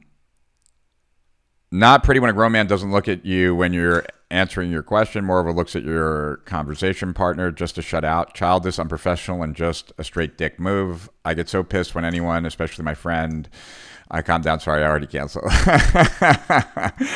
How could I access the Steal Our Winners archive? Right now, if you buy Lifetime, I think you can access the archive. That's the only way. And I think ultimately we'll be getting rid of that too, because we want to use the archives for other things, which I'll explain more about in the future. Hugo, Jay Abraham is the author of Mr. X. No. Jay Abraham, it's Jay Abraham's concepts, and Jay owns the rights to it. But the sales letter story about Mr. X is all a true story. So it's Jim Cook. Matt Tarrant. He's not. Rich just mentioned the name of the real author. It's Jim Cook. Yeah, that's it. All right. All right. I'm just looking through the questions. I want to get to the actual book that we're going to talk about here. Please share 3 of your questions. You know what? Why don't we do a live stream all about questions? I think that would be kind of cool. So we could do that in the coming weeks. So this will be the last question I answer right now, and then we'll dive into John. Okay, wait. How do you make sure you learn but also implement? I get stuck in learning mode a lot, overthink, and don't implement as much as I want to. Yeah, that's a problem for me too, Evelio. And right now, like I'm in the process of searching for an assistant. I've had assistants my whole life. I've had like an assistant, physical, in person, with me, who's much more than an assistant. That's their term, right? But like for me, that person makes me 10 times more effective because they're the person who's like giving me the reality check and also kind of keeping me on point. And I've had some great assistants over the years. Agora didn't have a lot of people who had assistants, and so I didn't have one. And now that I'm back in the saddle here, I need an assistant desperately. I've been exploring lots of different avenues, and I'm talking to someone tomorrow from Perfect Assistant. Matt from Build, Grow, and Scale told me that Perfect Assistant, I forget the guy's name, they find you a virtual assistant by your Colby score, and they find someone who interacts with that as well. And so my Colby score, this is my Colby. I don't know if you can see it. There it is. So I'm a 6 fact finder, 3 follow through, 7 quick start, 4 implementer. And this is very valuable. Not that score, but having someone who integrates with you.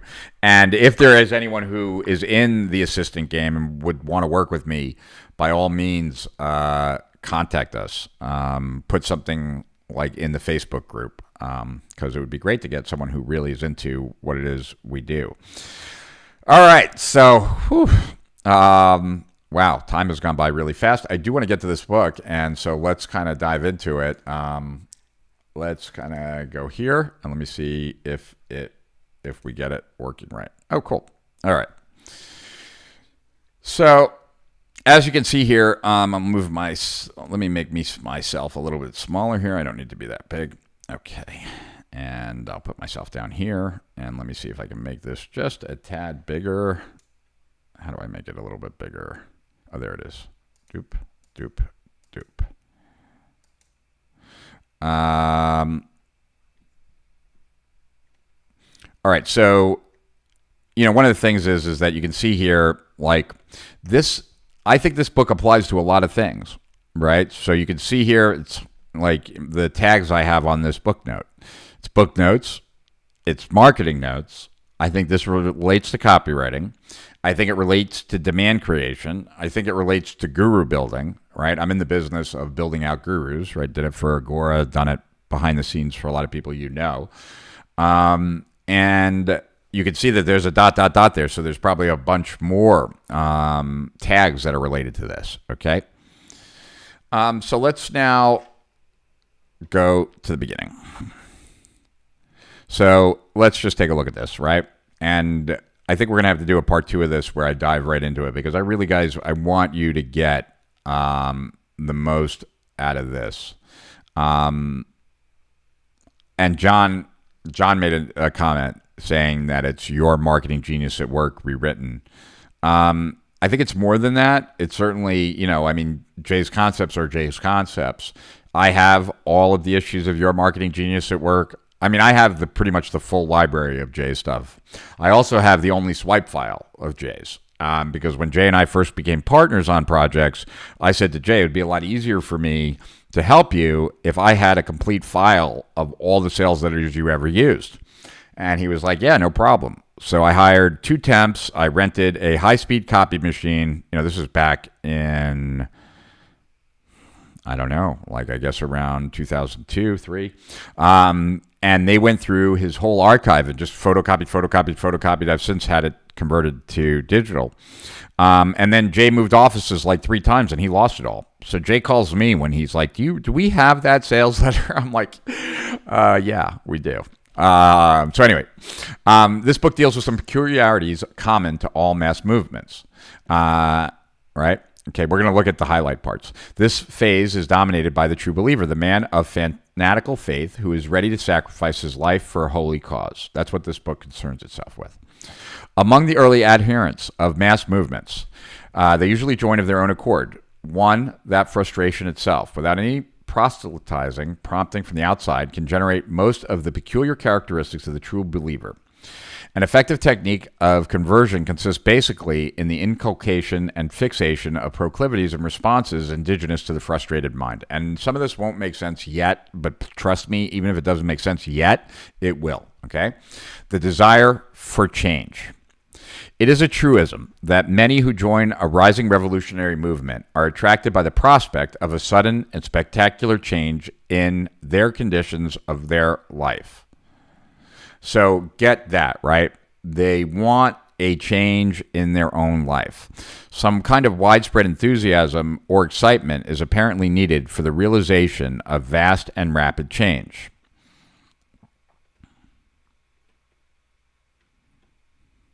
The nature of the desire for change. That's what we're going to inquire about. There is in us a tendency to locate the shaping forces of our existence outside of ourselves. Success and failure are unavoidably related in our minds with the state of things around us.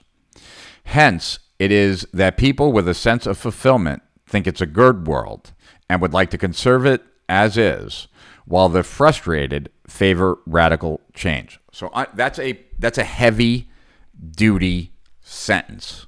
Okay? So whether we are successful or not, we will link our situation with the situation in the world. So if our situation is really good, we think the world is good. If we think our situation is bad, then we think the world is bad and needs to be changed.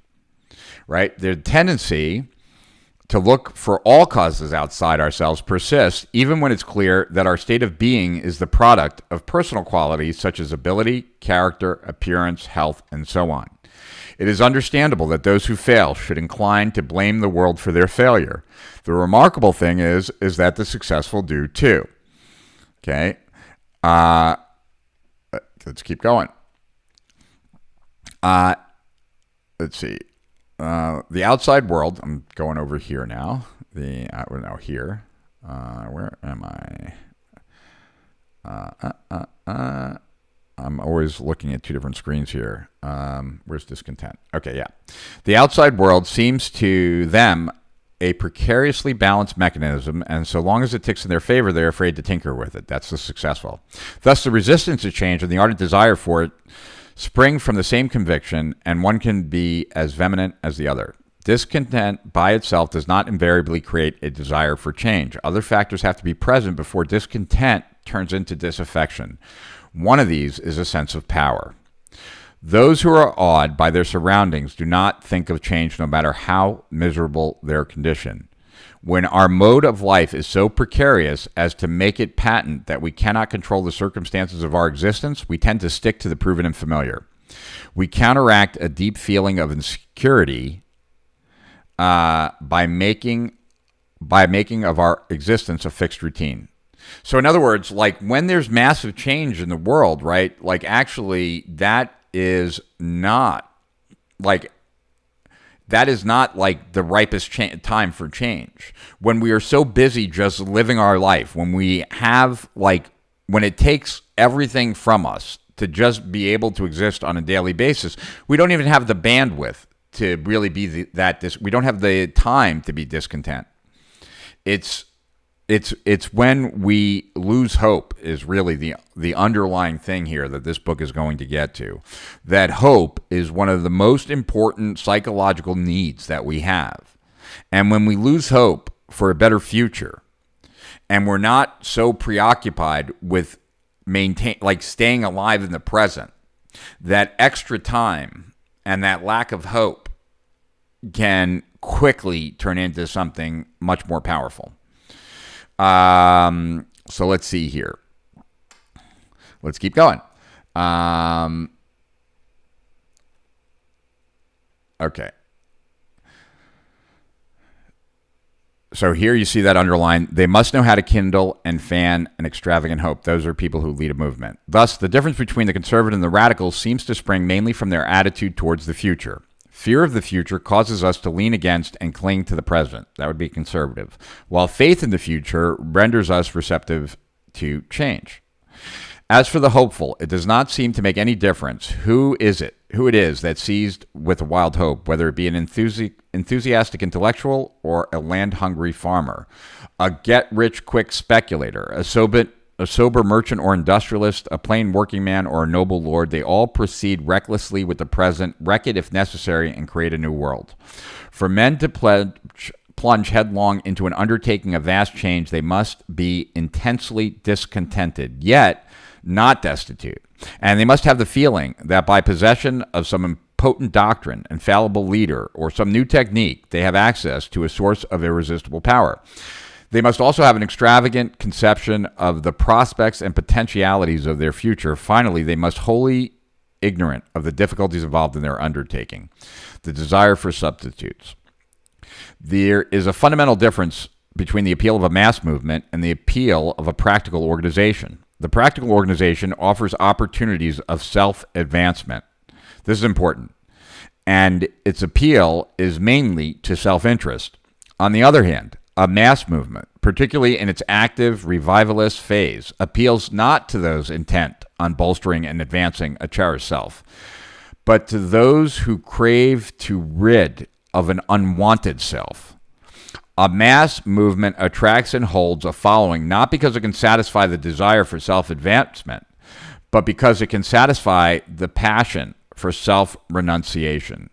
If we're not happy, right, with where we are in life, we have a choice. We can blame ourselves or we can blame the world. If we blame the world, then our goal is to have the world change. And if there's someone out there who's promising that they're going to help us, they're going to change the world and they want our help, we get the opportunity to abandon our own disregard by believing in this thing, right? I want to make sure that gets across. Their innermost craving for a new life, a rebirth, or failing this, a chance to acquire new elements of pride, confidence, hope, a sense of purpose and worth by identification with a holy cause. An active mass movement offers them opportunities for both. If they join the movement as full converts, they are reborn to a new life.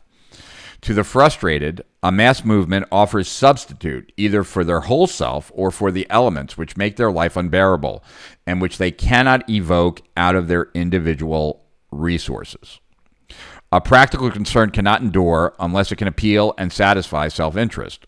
A rising mass movement depends on its capacity to evoke and satisfy the passion for self-renunciation. So much more than the idea of self-advancement, right, is what Eric Hoffer is saying. It's much more about the ability to distance yourself from your current lot in life, from your current position in life, from your current level of happiness in life, from your current prospects, etc. Here's the underlined thing, right? Faith in a holy cause is to a considerable extent a substitute for the lost faith in ourselves. The less justified a man is in claiming excellence for his own self, the more ready is he to claim all excellence for his nation, his religion, his race, or holy cause. And guys, this applies as much, as Hoffer will say here, to selling false hope from a standpoint of people who prey on opportunity seekers, right? People the get-rich-quick scheme, as it does to whichever side you want to call a mass movement that is dangerous. And I'm not even going to go there politically. One of the most potent attractors of a mass movement is its offering of a substitute for individual hope, right? If the person wants to renunciate themselves, wants to get away from who they've become, who they are, right? They have nothing that they can place their own hope on, right? If you no longer trust yourself, if you no longer believe in your own ability to get an outcome, and you're not really that satisfied where you are, and you don't trust yourself, what other alternatives do you have than to trust in someone else to get you there? Whether that's a mass movement, whether that's some, fly-by-night guru, whether that's whatever. Right. And that's why this book to me is so powerful, because this really shows the dynamic behind how gurus become gurus, how movements become movements. This is it. This guy nailed it. One of the most potent. Okay. Yeah. In modern society, people can live without hope only when kept dazed and out of breath by incessant hustling. Right. That's what I was saying. If someone's too busy making a living, you don't have to worry about them going off the rails, because they don't even have the time to go off the rails. The despair brought by unemployment or being in lockdown comes not only from the threat of destitution, but from the sudden view of a vast nothingness ahead. The unemployed are more likely to follow the peddlers of hope than the handers out of relief. Think about that. Mass movements are usually accused of doping their followers with hope of the future while cheating them of the enjoyment of the present. Yet, to the frustrated, the present the present is irredeemably spoiled. Comforts and pleasures cannot make it whole. No real content or comfort can ever arise in the minds but from hope. All forms of dedication, devotion, loyalty, and self-surrender are in essence a desperate clinging to something which might give worth and meaning to our futile, spoiled lives. Hence, the embracing of a substitute will necessarily be passionate and extreme. A substitute embraced in moderation cannot supplant and efface the self we want to forget. We cannot be sure that we have something worth living for unless we are ready to die for it. The interchangeability of mass movements. I want to go a little bit further here, and then I want to talk about some takeaways, talk about it a little bit, and we'll go a little bit over, and then we'll call it a night, and then we'll pick this up, because I think it's really important. You guys tell me, like, as we wrap a little bit, whether you agree, but, like, this is really, it's so easy to, like, read these sentences and just pass over them, but there's such deep truth in this. When people are ripe for a mass movement, they are usually ripe for any effective movement, right? Not any specific one. They're just ready, right? They're ready to pop. And that's kind of what I was saying earlier when you asked me about why I think, like, big cities are dangerous right now. Since all mass movements draw their adherents from the same type of humanity and appeal to the same types of mind, it follows that all mass movements are competitive, and the gain of one in adherents is the loss of all others. All mass movements are interchangeable. The problem of stopping a mass movement is often a matter of substituting one movement for another. Thus, in countries where Catholicism has recaptured its mass movement spirit, it counteracts the spread of communism. This method of stopping one movement by substituting another for it is not always without danger, and it does not usually come cheap. Part 2, the potential converts, the role of undesirables in human affairs. They see their lives and the present as spoiled beyond remedy, and they are ready to waste and wreck both. Their recklessness and their will to chaos and anarchy. Thus, they are among the early recruits. Though the disaffected are found in all walks of life, they are most frequent in the following category: the poor, misfits, outcasts, minorities, adolescent youth, the ambitious, whether facing insurmountable obstacles or unlimited opportunities. That's interesting, and then we get back to that, I know, further in the notes. Those in the grip of some vice or obsession or addiction, the impotent in body or mind, the inordinately selfish, the bored, and the sinners. Okay, now he breaks this down. The new poor, right? Not all who are poor are frustrated. It is usually those whose poverty is relatively recent. The new poor, right? So, like, if you take this book as being pretty spot on and think about, there's a lot of new poor people all of a sudden, isn't there? So it's usually those whose poverty is relatively recent, the new poor, who throb with a ferment of frustration. The memory of better things is as fire in their veins. They are the disinherited and dispossessed who respond to every rising mass movement. The present-day working man in the Western world feels unemployment as a degradation. He sees himself disinherited and injured by an unjust order of things and is willing to listen to those who call for a new deal.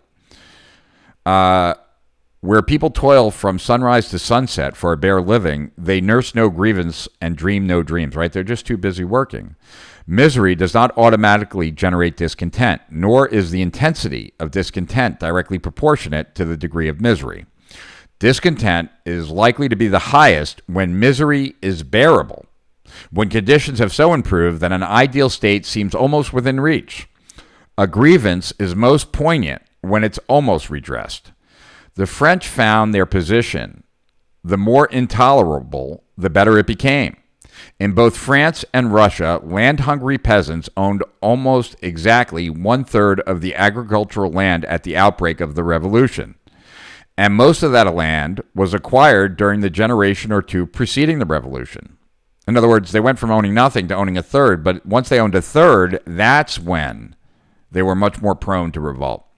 The intensity of discontent seems to be an inverse proportion to the distance from the objective feverishly desired. This is true whether we move toward our goal or away from it. Our frustration is greater when we have much and want more than when we have nothing and want some. We are less dissatisfied when we lack many things than when we seem to lack but one thing. We dare more when striving for superfluities than for necessities. Often, when we renounce superfluities, we end up lacking in necessities. A rising mass movement preaches the immediate hope. It is intent on stirring its followers to action, and it is the around-the-corner brand of hope that prompts people to act. Later, as the movement comes into possession of power, the emphasis is shifted to the distant hope, the dream and the vision. For an arrived mass movement is preoccupied with the preservation of the present, and it prizes obedience and patience from spontaneous action, above spontaneous action. And when we hope for that we see not, then do we with patience wait for it. Okay, so what they're saying here is that what gets a mass movement going is this desire for an immediate change, right? As a mass movement starts gaining momentum, in order to protect itself, it now starts talking about distant change so that it can keep everyone in line in the near term. So this was one of Franklin Delano Roosevelt's favorite books. Like, here's a different note by somebody else. Let's see. Oh, oops. It was not Roosevelt, it was Eisenhower. President Dwight Eisenhower recommended it as an essential book. Mass movements, why they start, how they grow, how they end. They grow out of frustration and boredom. A man is likely to mind his own business when it's worth minding. When it is not, he takes his mind off his own meaningless affairs by minding other people's business. So we'll get to these notes more next Tuesday. And then at some point, we're going to have Todd Brown on. And at some point, we're going to do a thing on questions.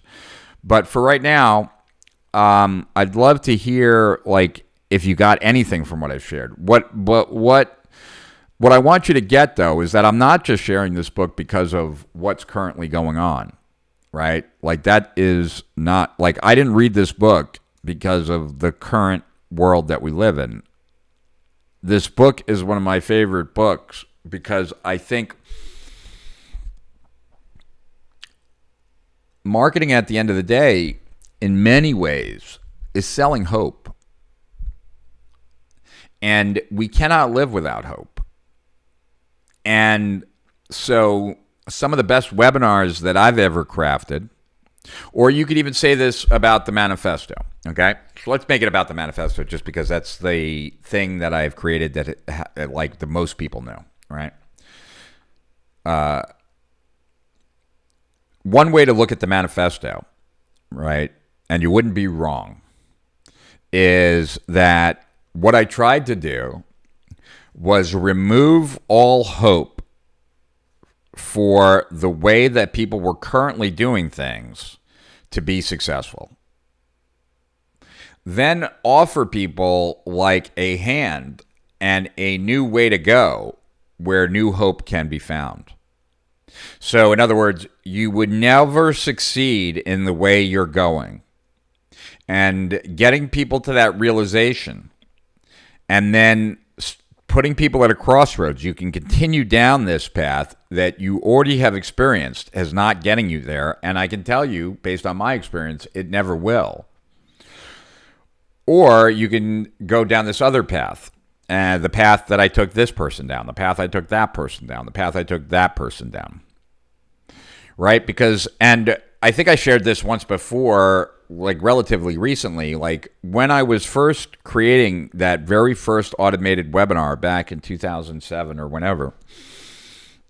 And, creating webinars was brand new to me, and I studied a lot of stuff to be able to do it and do it like at least the best I could.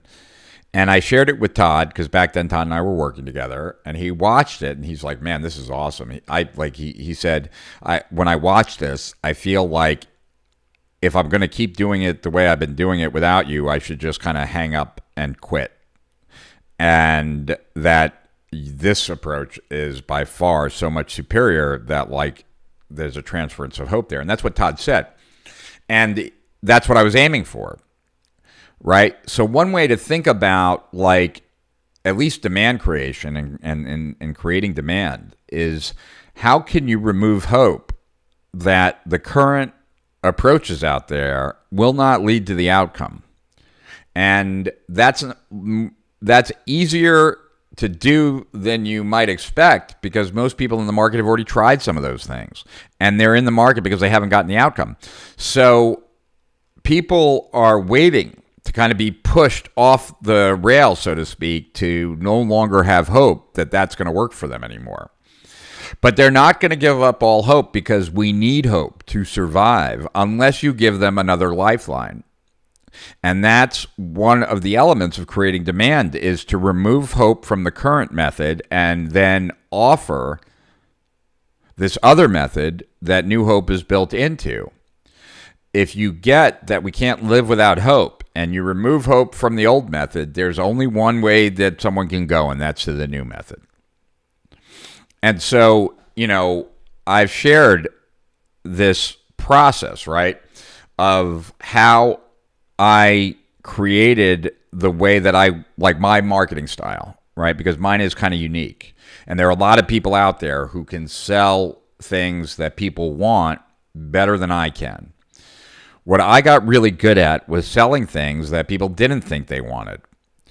And what led me to this kind of way of marketing was my experience reading the book Driven to Distraction, and me feeling this epiphany of like all the things I tried in the past couldn't have worked because I had ADD, and that was the deeper cause, and the problems that I was experiencing were just symptoms. I try and recreate that in a lot of the marketing that I do. And this, right? This is also part of these very influential books that impacted me at a very deep level, because I could see my own experience in it. I could see the times when I didn't have hope and how quickly I cling to something else. And I could understand that, like how integral it is, like that tomorrow will be a better day. If I had a hard day today, I hope that tomorrow is going to be better. If all I see in front of me are a sea of horrible days, something is going to change rather rapidly, right? So that's the idea here. This book really impacted me on how, it's one thing to say hope's important. It's another thing to say that without hope, like, you're going to die. And people, and then this other part, which is that at some point, if you're so dissatisfied with your situation and yourself, it's easier to join a movement to get away from yourself and like kind of get swept up into the mass mind than to live your current reality anymore. And so, like I said, this book is timeless, but you can't help but like see the plight of many people on both sides, that this could resonate. Like it could be describing people on both sides. Today, maybe it's describing the right more than the left because the left has power. A year ago, it was describing the left, like, during the summer, during the riots or protests, whatever you want to call them. At that time, it was the other side, right? This is a force in humanity that is so powerful. Like, people die, people get killed, wars are created, people get exterminated, like, from this.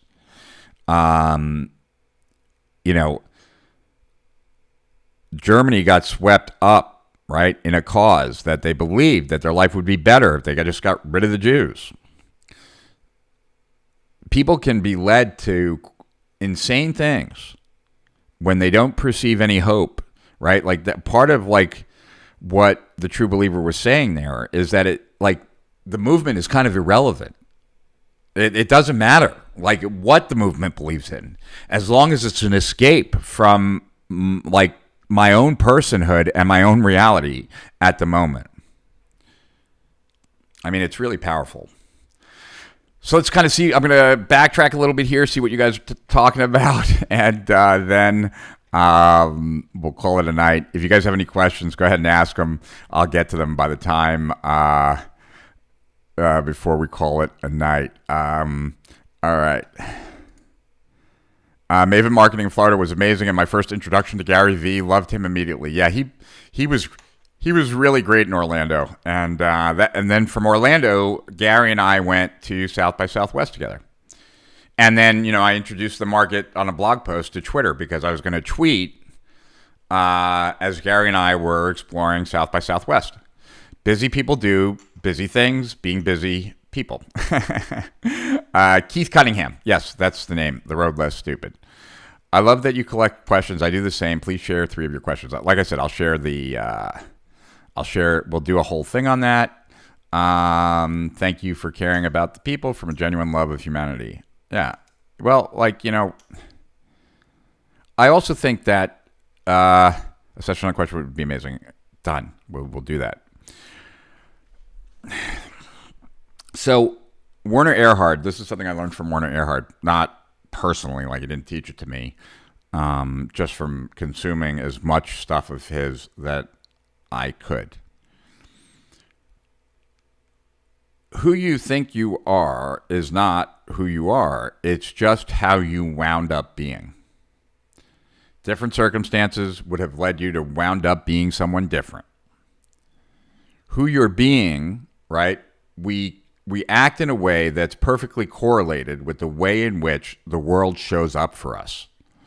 The way the world shows up for us is very dependent on who we're being, how we see the world, right? We all see things differently. So I think one of the biggest things that changed within me when I went through my midlife crisis and I went through all this transformation work was to recognize that no matter how crazy someone's actions seem, no matter how selfish, no matter how wrong, no matter how whatever, that there is a context, there is a worldview, there is a way of seeing things where that makes complete sense no matter how much it seems crazy to me. That if I were in their shoes, what I'm saying would make no sense, and what I see as crazy would be the most logical thing ever. And when you really get that, when you truly, truly, not as a concept get it, but you get it, you recognize that it's very hard to really treat people poorly because they happen to see a different worldview than you. And now with social media creating these bubbles that we all live in, it's 100 times worse. But even before that, we didn't even need those things to see the world differently. So, look, I don't think even back to Tony Robbins for a second, he didn't do that by accident. He thought, I don't know what the hell he thought of me, but there was something there. I assume he doesn't treat most people like that. I don't like being on the receiving end of it, nor do I choose to be on the receiving end ever again of that. But he didn't do it to hurt me, and he didn't do it just to be an asshole to me, although that's how I received it. This all happened pre my midlife crisis, my thing in transformation. Maybe I would have handled it better. I think I would have. I would have been more probably forceful about the conversation. I might have said something. But yeah, look, we all have our own struggles, and I definitely believe with every fiber of my being that quote that is not mine, but I can't find who the hell said it first, and that is, that which is most personal is most general. We all have our insecurities. We all have our self-doubts. And no matter who we think has it all figured out, they don't. And no matter how much we think that we're struggling with something that no one else is struggling with, we're wrong. We just don't share these things. And that's an understanding that's made me very good at marketing, because it allows me to get at my deepest insecurities and to appreciate that they're not just mine, that they're a lot of people. Now, one of the things that I need to work on myself, right, is that and I've profiled now 3 people. There's a new Steal Our Winners that will with the next Steal Our Winners that will be out. I'll introduce you guys to another influencer, this one an Instagram influencer named Shay Rowbottom. And so what I've noticed is that Katrina Ruth down in Australia, Wes Watson out in California, and now Shay Rowbottom down in Miami. These 3 influencers have tremendous followings because of their willingness to be vulnerable. People are attracted to vulnerability if there's also value and other things behind it. They're not vulnerability isn't in of its sense attractive, but if that's all it is, it doesn't hold long. But vulnerability there is on a spectrum. And, I'm going to step outside of myself for a second and just kind of analyze myself, right? I don't really get vulnerable. And I'm not sure what that's about. I think it's a block I got to overcome. I'm not sure how to overcome it.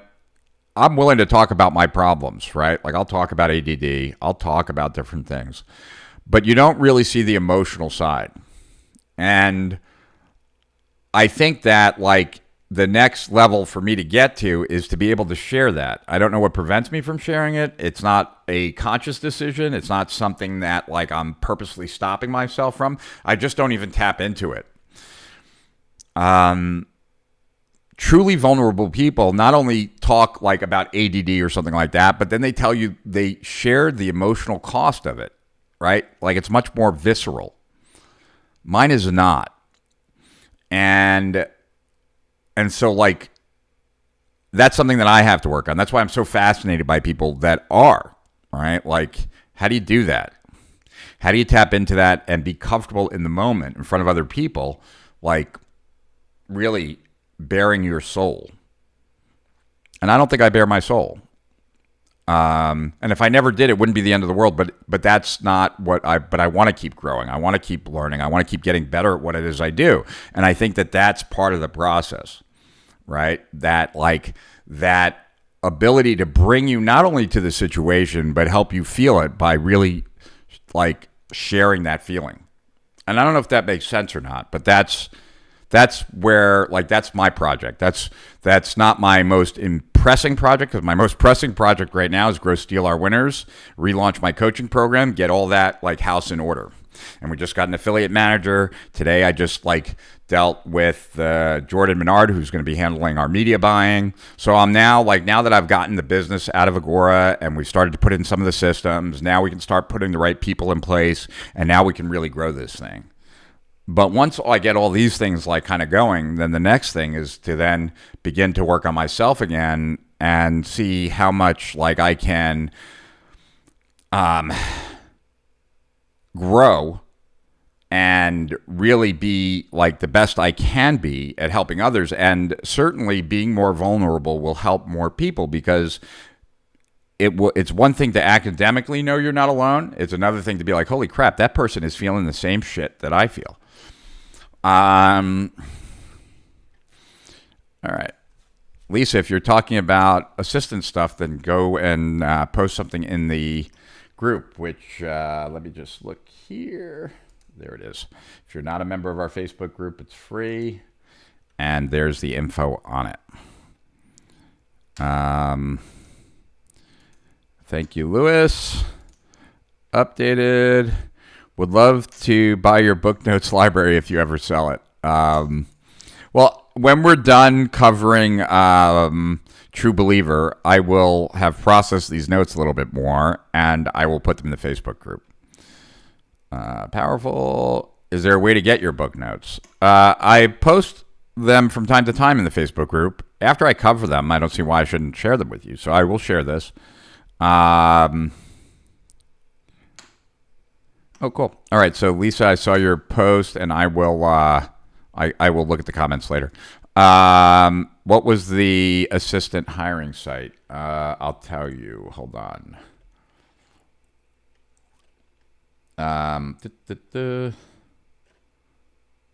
Matthew.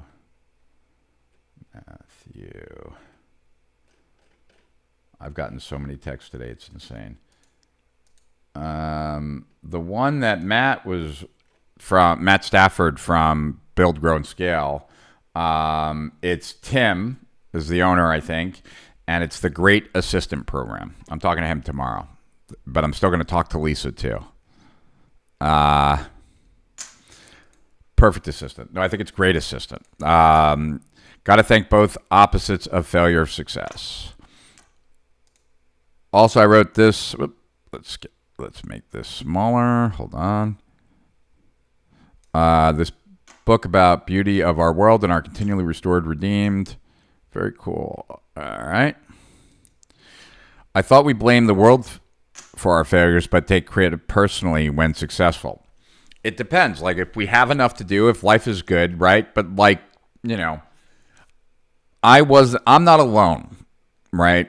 In that what triggered a midlife crisis for me, or an existential crisis, was my success. I could no longer hold out hope that things were going to get better, because I already achieved everything I wanted, and I wasn't happy, and I didn't know what to do with my life, and I didn't know how to spend my time. And so, like, in that moment, like, I was so unhappy. Like, I could have gotten swept up into a lot of things that would have been just really bad. And so, you know, it's not necessarily that we blame the world, right? But, like, we vacillate between blaming ourselves, blaming the world, like, you know, and we're talking about getting to such a level where you don't have any hope. So, like, in the moment where, like, I had achieved everything I wanted and I was so unhappy, and, like, at that moment, there was no hope, because, like, I didn't see a way to get happy. Buying anything new wasn't going to get me there. Doing, like nothing, all the things that I thought I wanted that would make me happy were not. So now, like, what tomorrow is going to be different about today? And I'm unhappy about today. And I got nothing to be unhappy about. So that's what we're talking about. We need to change together. First, where do I need to change? Trusting self is hope and faith and life and living. Rich, I see the power for marketing. I'm struggling to see how you could use it for good. Well, recognize that one of the things, Matt, right, in helping people recognize that they couldn't have succeeded in the way that they were looking at things, or the way that they were going about things, is for good. Because it's like when I was reading that ADD book, and I thought, like, when I first opened it, I had 10 problems. And then I got to a conclusion where I didn't have 10 problems. I had 10 symptoms of one problem. Like, in that moment, there was a tremendous release from the burdens of all the things I had tried in the past that were unsuccessful, that did not get me to my goal. So anytime you have the ability to impact people, that can be turned positive or negative, right? So that's how it can be used for good, but just as easily be used for bad. Awesome, fully poignant truth. Growing up in Buffalo, I witnessed the Newport exponentially grow in the 70s and 80s as steel mills and auto plants shut down. Yeah, and so did I. I mean, I didn't witness that, but, like, the people I knew who were most unhappy were the people who had lots and then lost everything. They were much less happy than the people who never had. Steve says, yes, very compelling. Interesting to think and follow. And, this was written God knows how long ago. Follow how the evolution of music, early rock, punk, rap, etc. as outlets have mirrored and are often used to represent the mass societal movements. The tragedy is that people are often lost in the transition. We won't get fooled again. Yeah, that is true. Very valuable insights. Thanks for teaching me today. You're welcome, Lisa. I see the potential to use these concepts for constructive purposes. Exactly. I grew up in Niagara Falls, small world. Oh, wow. So did my ex. Yes, on the Canadian side. Extremely valuable. It clearly articulates the psychological and physical conditions when people are ready to buy into a new way, new hope. Also Buffalo. Yes, hope and faith leads to change. What are some good ways to do that? Well, we'll get into that, my friend. First, we've got to get through the rest of the book.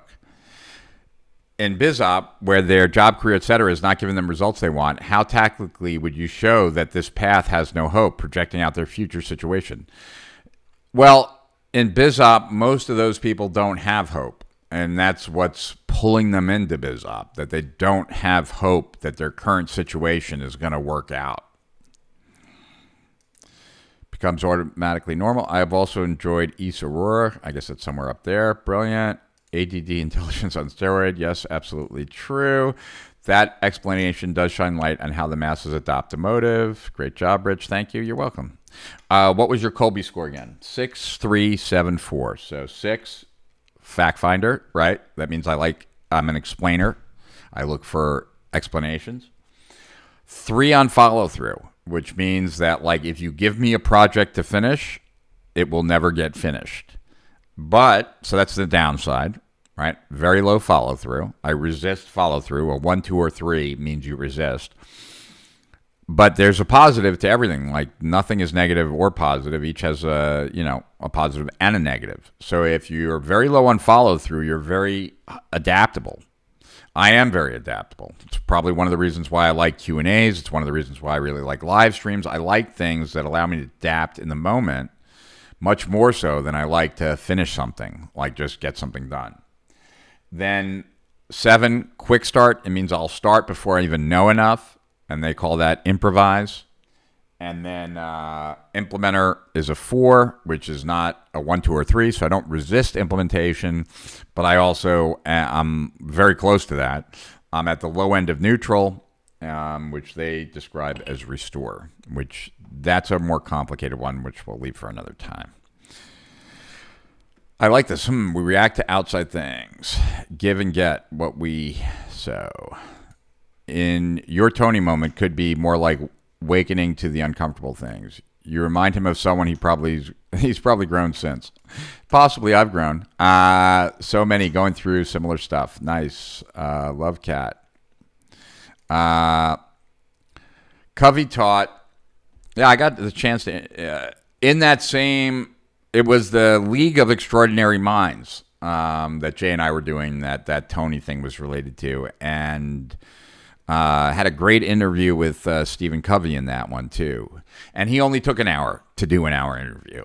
And he did answer my questions. And he did talk to me like a human being. Covey taught the see, do, get model. The way you see the world determines your behavior, and the way you act impacts your results, which in turn reinforces or modifies your paradigms. And that is spot on, Glenn. Because that's what I'm always saying. The way in which the world occurs for you is perfectly aligned with how you're going to act. That's what it's all about. That's why the context is decisive. That's why the no broken window theory, that's about changing context and then that changing behavior. Yes, it has to be genuine. Heard that from Doberman Dan. That which is most personal is most general. Doberman Dan got it from me. I can promise you that. But someone who was alive a long time before all of us said it first. It helps if you have the vulnerability versus the vulnerability having you. I'm not sure what you mean by that, Pat. It helps if you have the vulnerability versus the vulnerability having you. I mean, I understand the words. I don't know how to differentiate the two. Pat, maybe you'll be able to expand on that at some point. I think you share a lot that would be considered vulnerable and sensitive. Well, I appreciate that, April, but I don't think so. Yes, Art. As a thinker, it's hard to share emotions, and it's okay. Yeah, that's probably true. But that's a defense mechanism, right? Like, I intellectualize. That's my go-to, right? Like, if I were to find out tonight that my mom had cancer, the first thing I would do is go look it up online and, like, read all about it. I will, like, my ego defense is intellectualization. Daunting feels. You're strategically positioning your business to grow by placing the right people in the right places so you can grow your business to the best capacity. I love it. Strategic entrepreneurship. Yeah, it has to be. You're welcome, Lisa. Rich, a good place to get traffic for the health niche. Pretty much everywhere. And anywhere where you can get a following. There are people crushing it on Instagram in the health niche. If you want to be a health influencer on YouTube. It all depends on your model, right? Like, or you're just selling supplements straight. Like, there's a million ways to slice it, Giancarlo. And definitely we could probe more deeply on some of these in the future. Anyone looking to wonder the data info inside of the mind of Rich, get SOW. It literally has all you need to learn and more from an online biz. And I haven't even finished yet. You never will finish. We'll keep it going, Davey, but thank you for that. Powerful. How do you get SOW? Go to strategicprofits.com/rich. Russell Brunson is an example of how to use the content of his book, of this book, and turn it into the business world. Good point, Francisco. Also, many other people. Yeah. Amen, Steve. I totally had an experience like that. It is the signal that it's time to grow your outer shell. Yep, I would agree with that. By the way, Rich, you said you didn't want to bare your soul, but sounds like you did just that twice tonight. Good work. Did I? Oh, thank you for that. People without hope lack passion. People without hope lack a lot more than just passion. They lack a reason to live. They lack a reason to believe in the future. They lack a reason to do anything. Yep, they don't see what's possible. Your Colby score is interesting. Mine's an 8733. Oh, wow. So you are interested in getting all the facts. You follow through on what you start, but you start slowly. And yeah, wow, that's cool. So, Rich, based on your explanation, it's another reason why this system, with all its imperfections, worked great. It gives people hope that every 4 or 8 years, things can change for them. Yep. Unless people think that, like, what's going... See, I think a lot of people think right now, Hugo, that things are going to be altered at such a way that that won't be the case. Part 2 ASAP. Well, it'll be on Tuesday. You said that a lot of people are driven to BizOp because of a lack of hope, but is it not possible to take someone from okay with their job to having zero hope by the middle of the webinar? How would you do it? I'll just wait until you mention the tactics, as you said.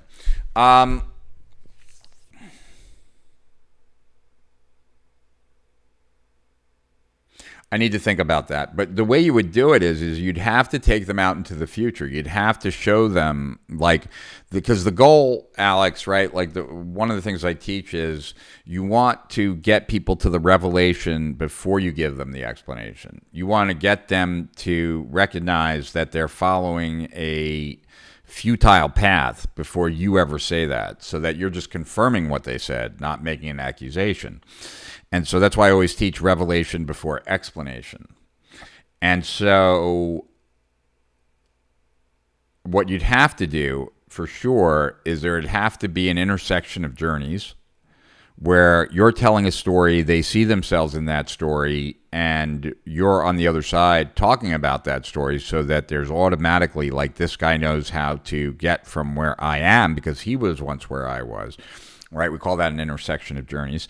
But there's more to it, and I got to think about it. Rich, you still going to masterminds, and from who? Well, this one was Maxwell Finn, who I'm a big fan of. He's a close friend of mine too, even though he's someone I haven't known that long. Just really, really like him. And I think we're probably supposed to do a Clubhouse tomorrow because we do one every Friday, or that's the plan. So I got to check in with him and see if that's still happening. Yeah, true. Lack is poor. Abundance comes from trusting that all is okay. Hope amplifies that. When you have the vulnerability, you've grown beyond it, and the emotional charge has diminished. When the vulnerability has you, you are still drowning or feeling it too much. And when you share, it's more about you and not at service of your audience. Huh.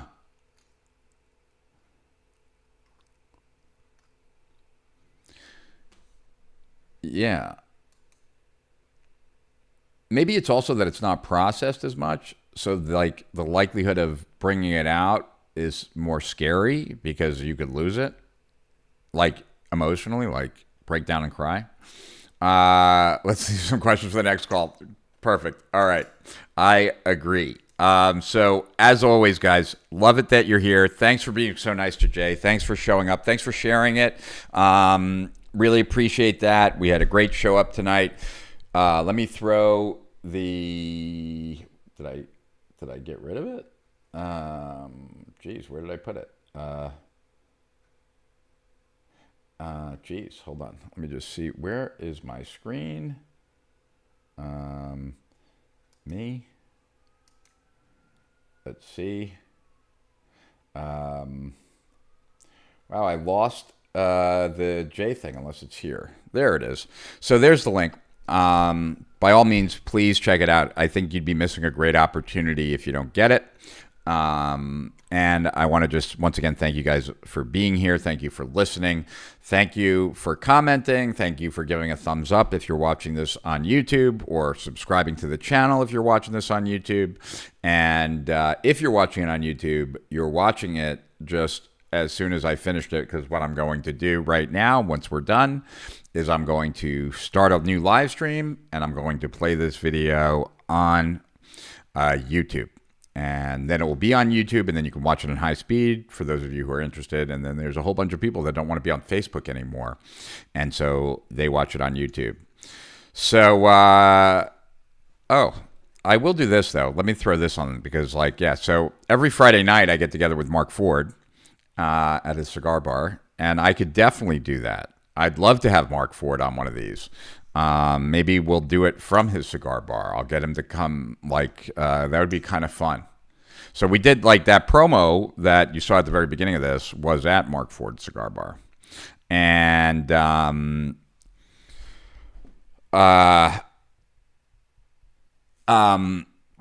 so, oh, and then something that Jay and I have been speaking about, and I haven't done it yet, so I'm really I'm behind on so much stuff until I get an assistant. I don't know when I'm going to get to it, but like one of the things Jay and I talked about was every month in Steal Our Winners, for me to talk to Jay about the last month's Steal Our Winners, share the strategies that the experts shared, and then get his perspective on it.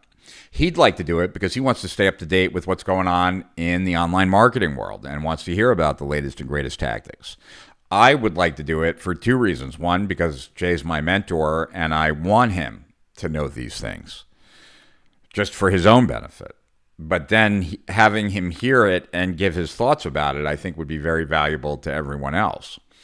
So Jay's game is just a question of me locking down his schedule and locking down mine. But it's something that we're talking about, and it's just a question of scheduling. And as soon as I get an assistant, I don't even have a car yet. I've been down here for 2 months. I don't have a car. I promised myself that it goes assistant, car, then dog. Those are the three things I need and want, and it has to be in that order. If I get a dog before I get an assistant, I'm just going to be that much more scattered. If I get a dog and I don't have a car, I'm not going to be able to take him to the vet or do anything. But like, until I get an assistant, I shouldn't have anything else, because I can't even get anything else on my plate. And I'm just, but I really think this time I have to have a virtual assistant, just because this office is attached to my house, and I've never not had a place to go where my assistant was. And I think it'd be kind of weird for my assistant to be working in my house. So anyway, so that's it. So thank you, everyone. I really appreciate it. I hope you know how much I enjoy these. I hope you know how much I appreciate each and every one of you for being here, asking questions, listening, sharing, commenting, and everything else. And it really is one of the highlights of my week every week. As an introvert, it gives me a chance to talk to a lot of people, and not something, especially in these times, that I have a chance to do very frequently. But even if I did, I probably wouldn't, because I'm an introvert. So next Tuesday, 2 to 4, and then Thursdays from 6 to 8.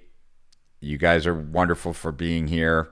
Got lots of really cool things to share with you guys, stuff I'm learning about stuff that we're talking about, and I will have these book notes processed, and we will finish it on Tuesday, and I will give you them on Tuesday.